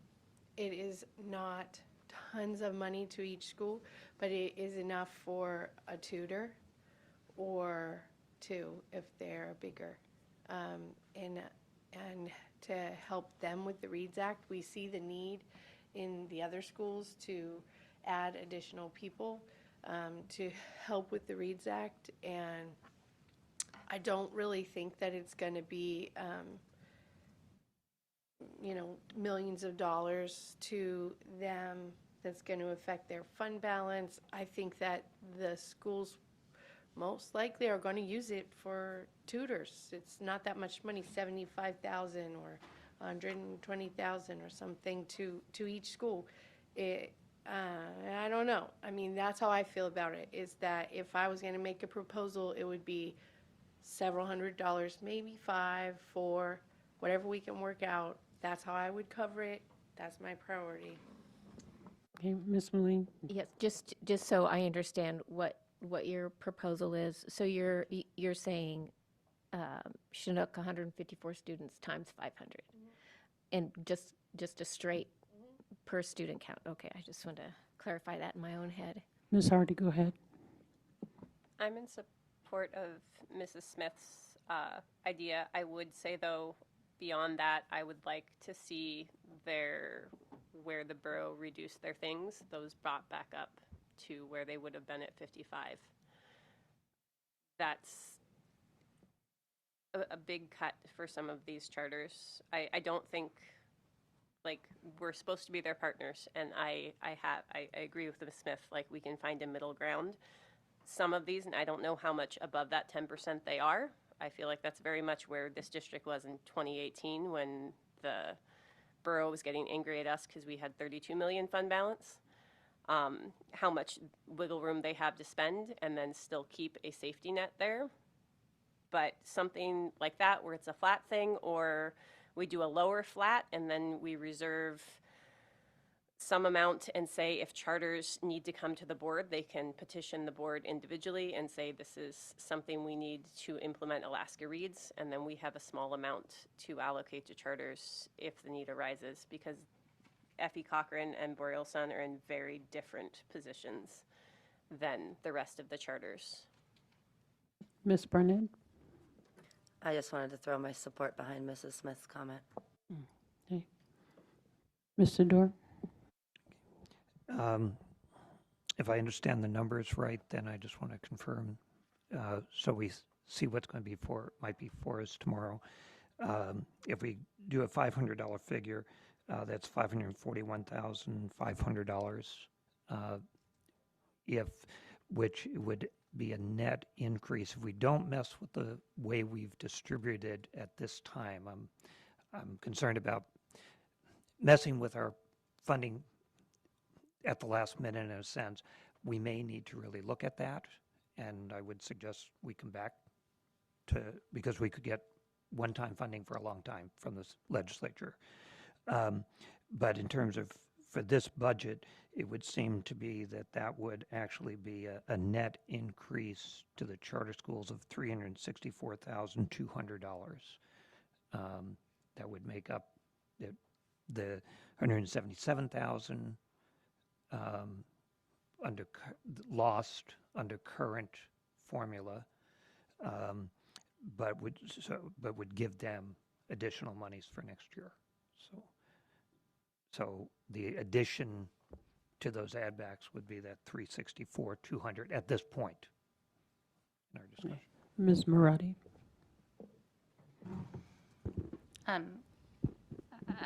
If we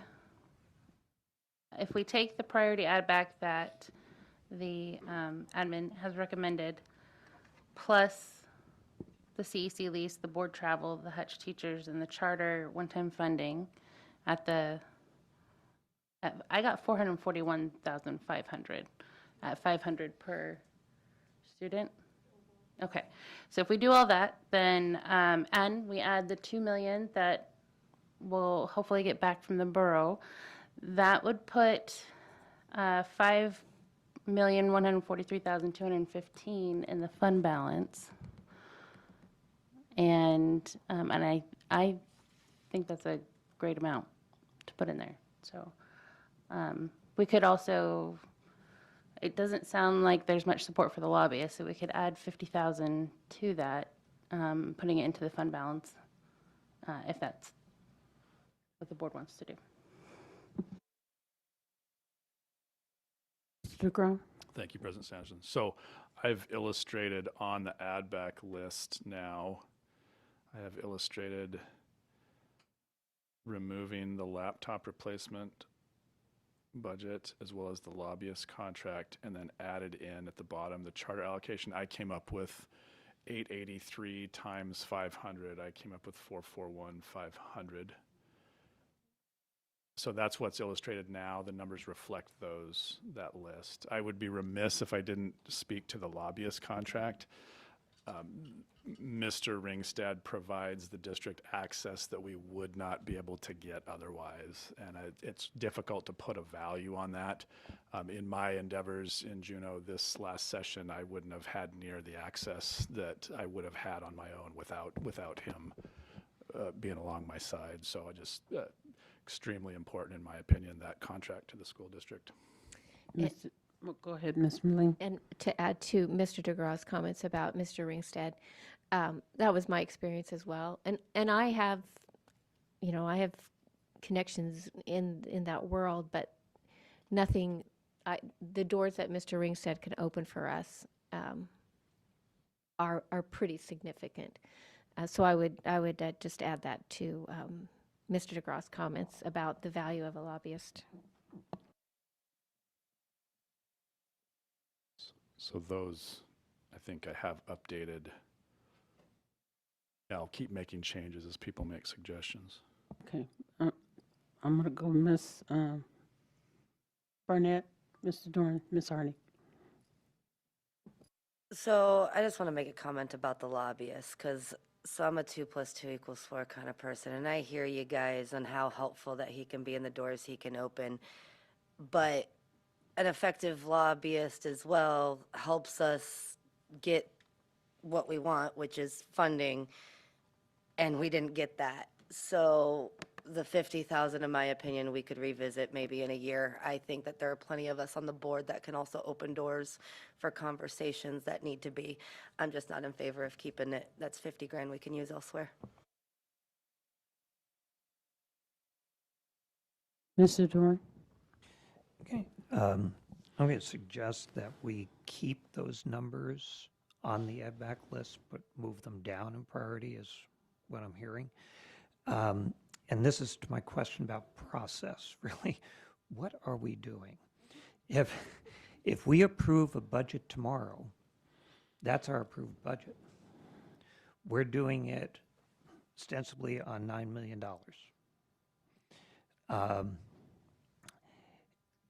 If we get more, I would make the argument that technically we need to come back. I will say I'm very concerned about approving a budget tomorrow night. This is our first conversation on the budget since March, and that we now have semi-concrete numbers. We have a concrete number from the borough. We have a presumed number from the state. We do have the 27th for a special meeting to approve budget. It's very late, but we really don't know. And so I'm thinking we're going to have to come back.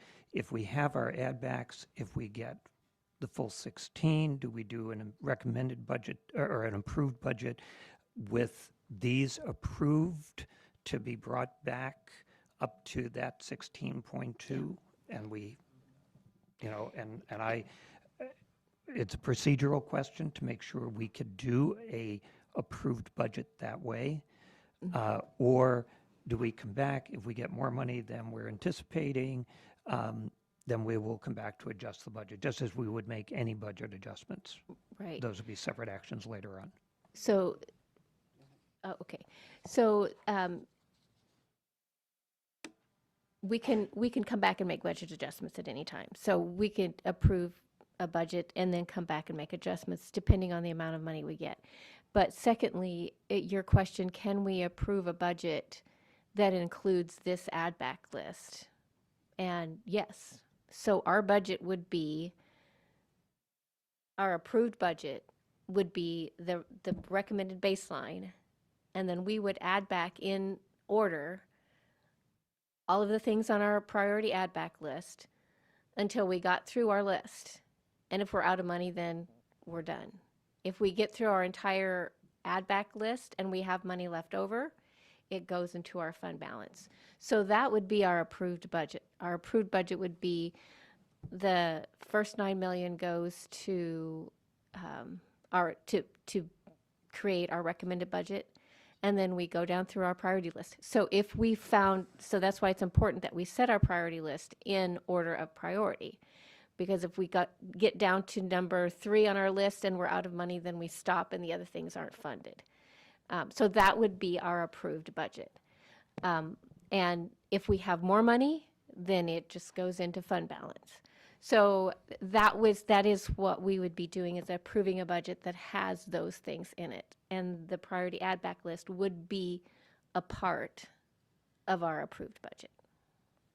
And I just want to say that this is really difficult, based on the conversation and networking with our Ms. Moline and Mr. DeGraw and the board and what, your expertise. I mean, trying to do this and project it out there, I mean, this is not easy in any respect because the governor still hasn't done his work. So this is nowhere for us to be. It is just where we find ourselves when we have to try to, maybe I'm wrong, do some sort of projective something so we know in the field of where we might land, could be, and then if more money comes, of course, we have on the calendar that will come back, and that we'll just be working into the summer doing what we need to do. But it's where we find ourselves. This is not a great place.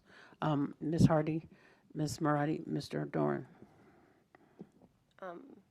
Back to the charter school funding, because I don't see it up there. I still would strongly recommend that we make them whole and add back in that 177,300. And if that means lowering that $500 amount, it actually, they end up more this way, make them whole, and then when you multiply it by however many are in there, it gets everybody off on the same foot and then gives them whatever extra money we decide. So even if we did down to 400 instead of 500, it makes everybody whole. And then the one-time funding, instead of them all starting out at a deficit that the borough gave us. And I don't think they fully understood, or maybe they did, I don't know with those, but that we at least make them whole like we are doing with our 9 million and saying our recommended budget was including that 9 million, we're assuming that 9 million. I'm going to need Ms. Hardy to be more specific on what she's proposing.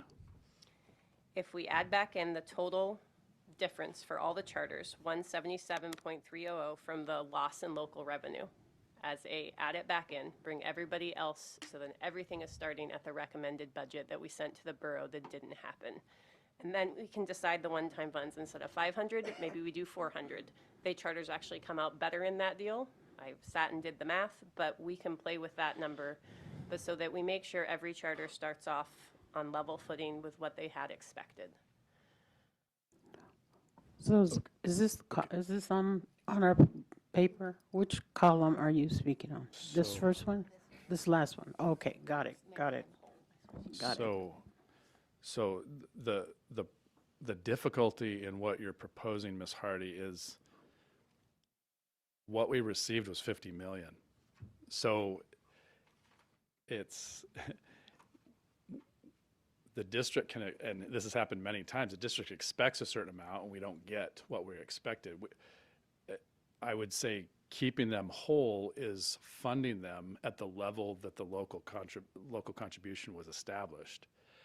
And then if we want to take a portion of the state funding that we got, then that would be appropriate. But I think to state, well, keeping them whole would be to fund them at a $55 million local contribution. That's not what the district received. So. May I? Go ahead.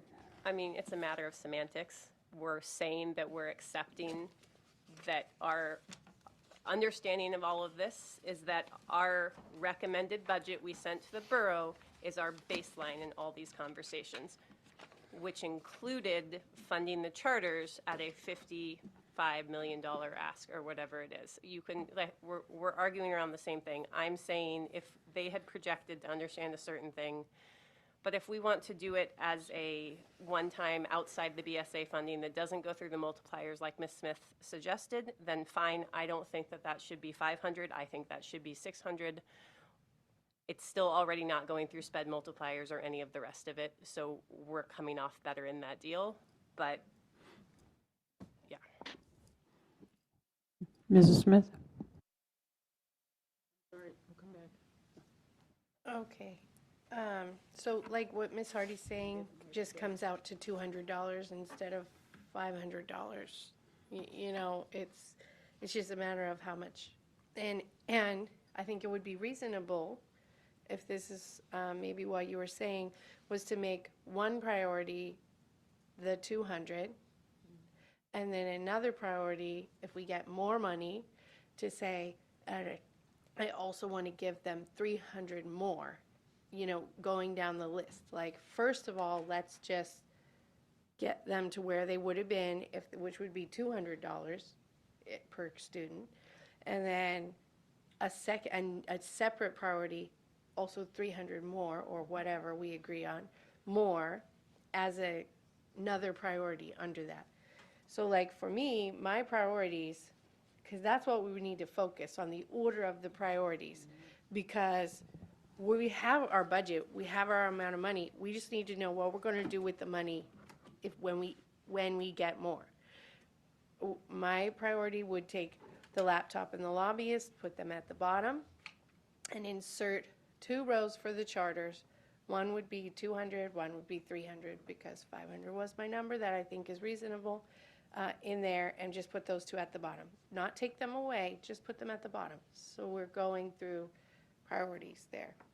But I think that's what we're trying to do. And really, I would put CEC lease all the way at the bottom for my personal priority, because I don't support it at all. So I would support just taking it off because I don't think the majority of the board supports that lease. And so I think that's what I'm talking about, is just making priorities. And I see that with Ms. Hardy saying is this sort of term she's using of making them whole. That would just be $200 a student-ish there.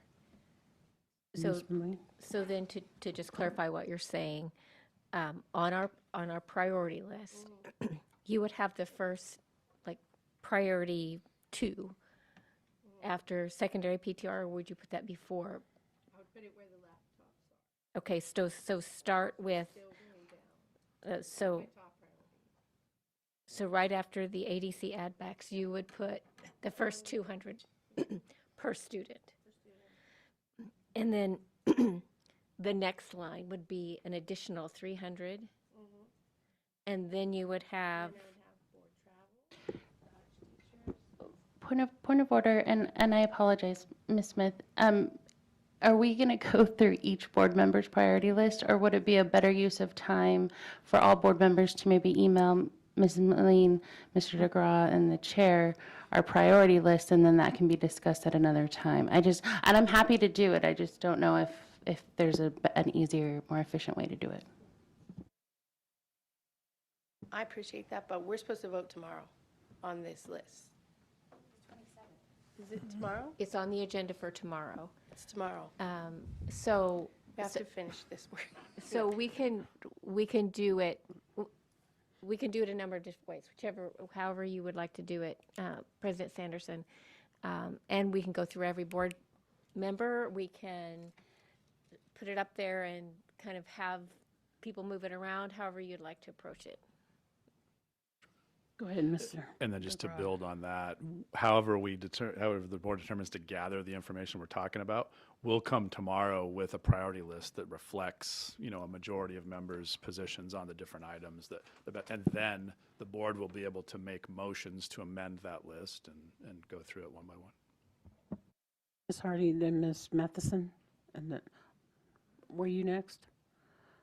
I didn't write it down, just say yeah. Okay, Ms. Marati, Ms. Hardy, and then Ms. Matheson. Thank you. Are we doing priority right now then?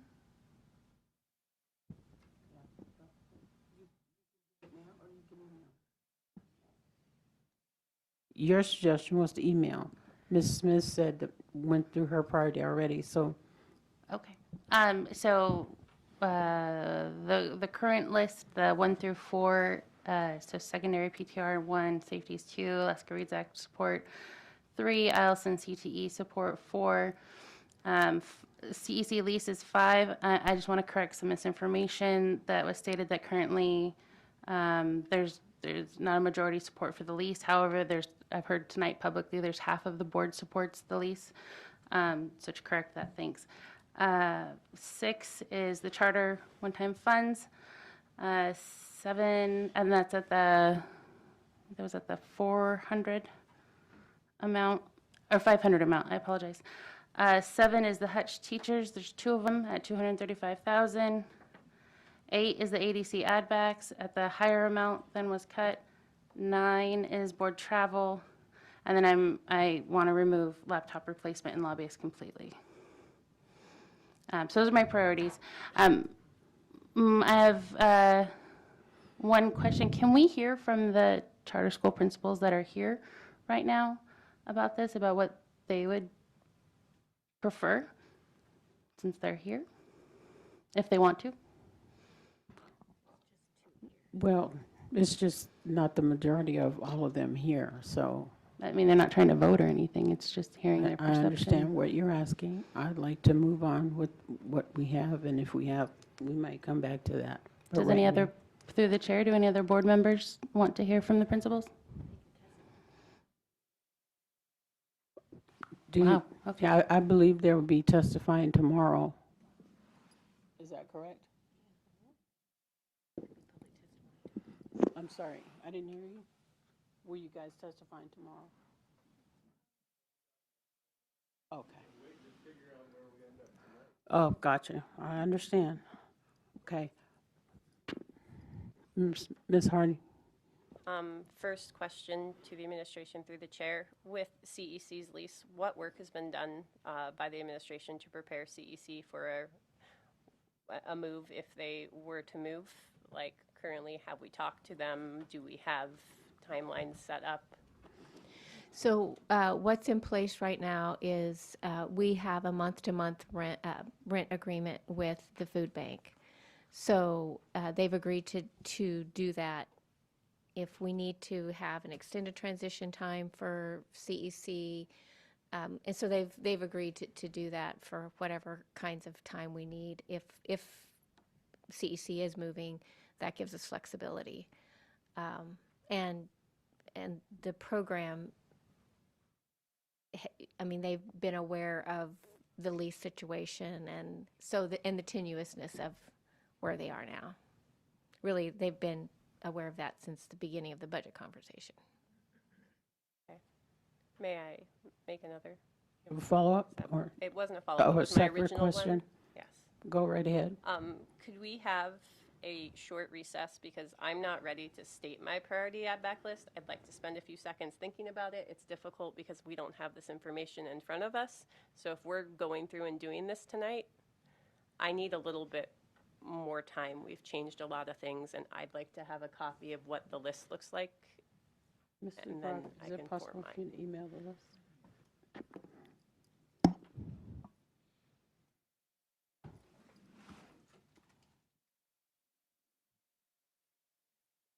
Would it be, which way would you like it better? Electronically, or would you like a printed copy? I'm fine with either, but I would also appreciate just a few minutes to digest Sure. and I figure it understand. out, and we can all use the restroom and be Yep. people. We'll take it at ease till 8:30.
Us back into session.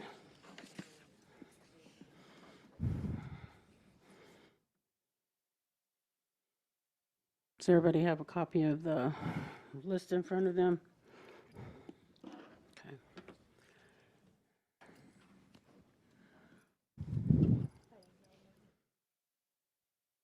That's probably the best.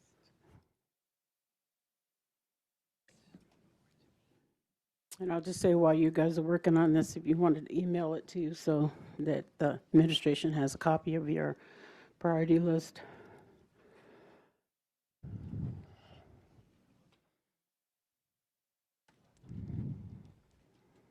Was there anybody who'd like to continue? Ms. Matheson, and then Mr. Dorn.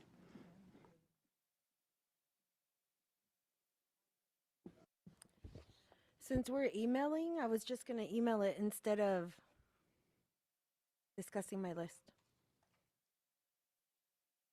Did you want to tell us any of it that was on there? Share with us. Sure, I would like to increase that charter allocation, or I guess bring it up the ladder. And then board travel, I wanted to bring up the ladder. And the CEC lease, I don't want to renew it. And my lobbyist contract, I was okay with not renewing. Okay.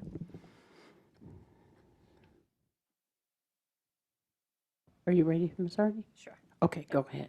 I agree with secondary PTR where it is. I think number 2 should be the charter school funding. And I don't agree with splitting it then. If we're doing that, then I think it should be 550. We're already saving because it's not going through any multipliers. So, because they need a little bit more than we're giving them. School safeties next, CEC lease after that, then Eielson staff, Hutchison staff, AK Reed support, ADC add-backs, board training, laptop replacement, and lobbyist. And I really don't care about the lobbyist, so if that doesn't happen, that's fine by me. And you can email it, yes. Thank you. To Mr. Dorn, were you ready?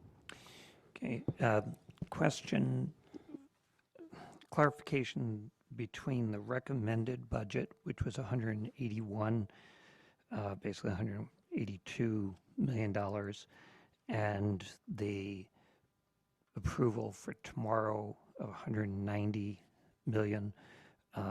What's that different? What makes up that difference? Yeah, so that's the additional state revenue offset by the lower local revenue to come up, to go from 182 to 190-ish. Can you follow up on that? Yes, Mr. Dorn. Okay. Help me through with the numbers, because that 181 included the 9 million that we're asking from the borough. So the 9 million that we're counting from the state just simply replaces that. So it's keeps a status quo at the recommended budget amount. So And right, anything above that is expecting more money from the state. right now, Mr. Dorn, we're assuming the 16.2 million additional dollars from the state. Oh. Okay, can I do follow-up? Because Go ahead. that's quite a change. We've been talking here about the 9 million. So we are assuming for an approved budget that the governor is going to approve the full 16 million. And if anything less than that, we have to come back and cut the budget then. So just for clarification, Mr. Doran, we're approving a budget based on the 16.2 million, and then that's why the order of the priority add back list is important. So we would, with the additional dollars, the first 9 goes to offset the lost local revenue, and then after that, it's dollar for dollar. We'll start checking off the boxes one at a time, going down the list based on if the full 16.2 million is appropriated, it'll happen exactly as the board approves it. If it's something less than that, administration would go down the priority list that the board approves, votes on and approves, and we would go down until there was no more money. Mr. Dorn, did you have a? Yeah, so actually, we would not go, it's actually a priority cut list. Because we're approving at 16.2 million these back in. And if we don't get that 16, we are then cutting, we're Yes. preemptively That cutting is a way to- the budget. that is a And way we to would look at actually it. start from the bottom of the list. Yes, that is a way to look at it, Mr. Dorn. That's the opposite side of the same coin. But I think that's a that fair point clarity, to make I if- think, yeah, because no, we've been if talking about 9 we're million. assuming- we're We're assuming the assuming 9 full million, but we're 16.2 approving million. 16. So, Yes, okay, that- that yes. helps clarify what the question is before us tomorrow. Thank you. Ms. Barnett? Yeah, so I support, of course, keeping number 1 with the secondary PTR, keeping number 2 with safety assistance, AK Reads Act Eielson. My list will make a little bit of difference from here. Charter allocation would move up to number 5. Number 6 would be board travel, 7 would be Hutch teachers, 8 would be ADC. And then I don't support CEC, lobbyist, or laptop replacement.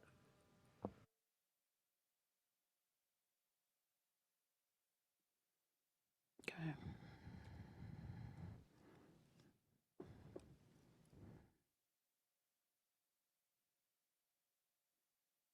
I think I could echo Ms. Barnett's list. Mr. Dorn, did you have a question? Yes, for, again, clarification, what we're talking about tonight in preparation for tomorrow.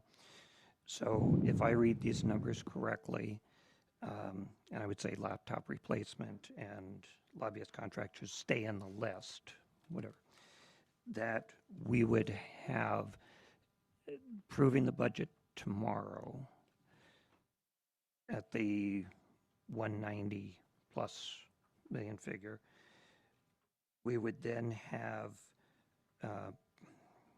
approximately 2.5 million or to 2.9 million, I think 2.5 million if we really put those numbers in. We will be approving all the add backs. We'll have 2.5 million potentially in addition that would go into fund balance. Is that correct? So. That is correct. Okay.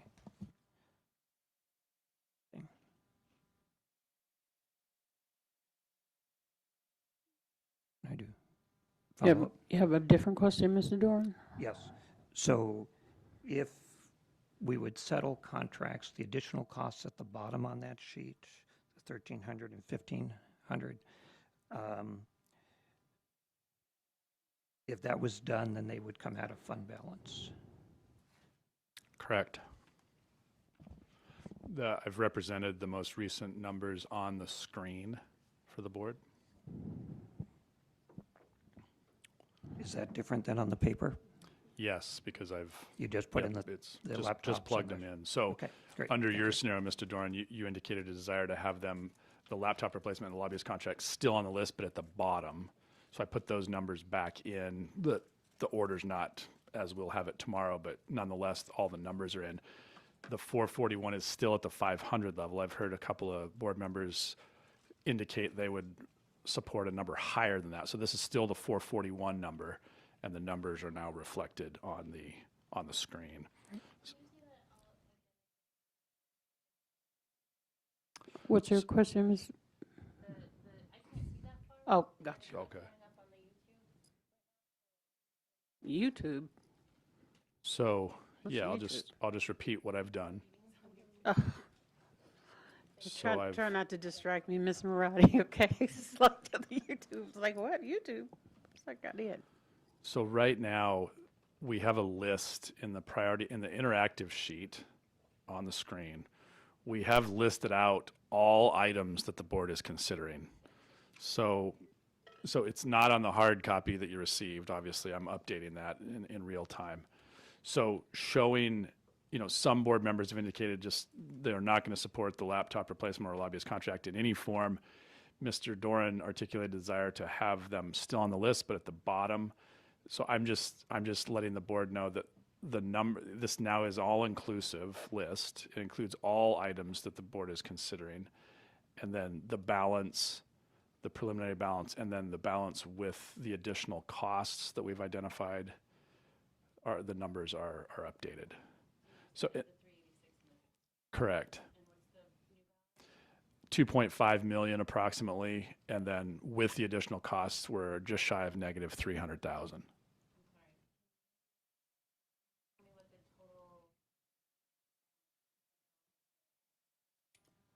The total balance is 4.1 million. 4106892.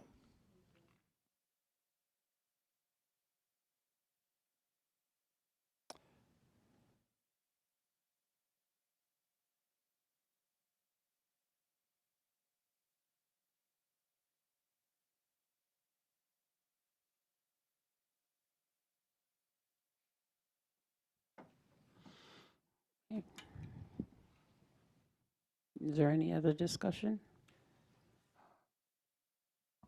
Ms. Hardy?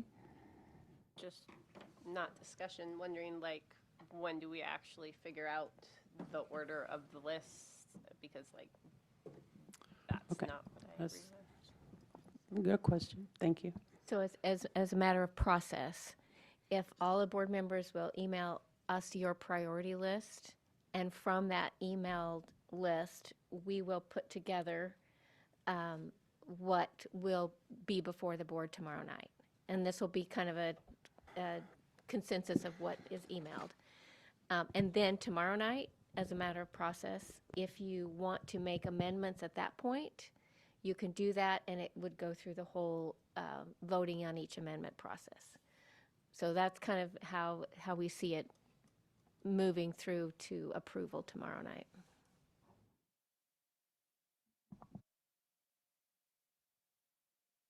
Mr. Dorn?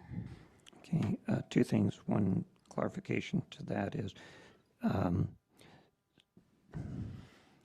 are you taking a vote from this work session to decide that, or that will be? No, this is a work part of the session, list? no. You're taking a Okay, vote. I think we need to be careful that we're not taking a vote. So when we do consent, these are all Okay. things people want on, we can adjust accordingly for process, is what I would suggest. Question on fund balance. We are looking at possibly having 5 million approximately at the end of June, or, for the end of this fiscal year, and when the numbers are balanced out. Possibly 2.5 from this process, from the state allocation of 16, and possibly 2.7 of what's in that capital, was in that capital allocation. It's about 2.3. 2.3, okay. So let's go on the low side and say approximately $9 million in our fund balance going into this year, if we get all of those pieces together. So just to clarify, 9 million scheduled to be in our fund balance at the end of FY24. So when the board budgets, you're budgeting for the entire fiscal year to come. So it would be and the anticipation would be, if the budget played out exactly how the board approved it, that there would be the number you just quoted, Mr. Doran, at the end, at June 30th of 2024. Could I ask for clarification? I think you just did. Go ahead. Okay, well, my clarification is at the beginning or at the end. We've got 5 million that we expect at the end of 23. Correct. So that's there at the beginning. Correct. For us to use through that FY24 year. Correct. 2.5 from the state which we will get for that year. Now, I know we don't get that sometimes until later in the year, but Are you referencing, Mr. Doran, the number up on the screen Yes. right now? Okay, so again, that would not be until the end.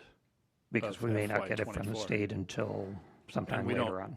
And it's important to Okay. note, That's, okay, that part we don't know where that's going to go.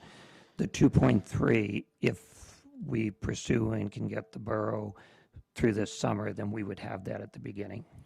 that number would So come the much 5 and the quicker. 2.3, so Yep, 7 unique million. circumstance, and yes, that All would right, be. great, okay, quicker. thank you for that. So 7 million in that. Okay, thank you. Is there anything else? Seeing nothing else, I would entertain a motion to adjourn.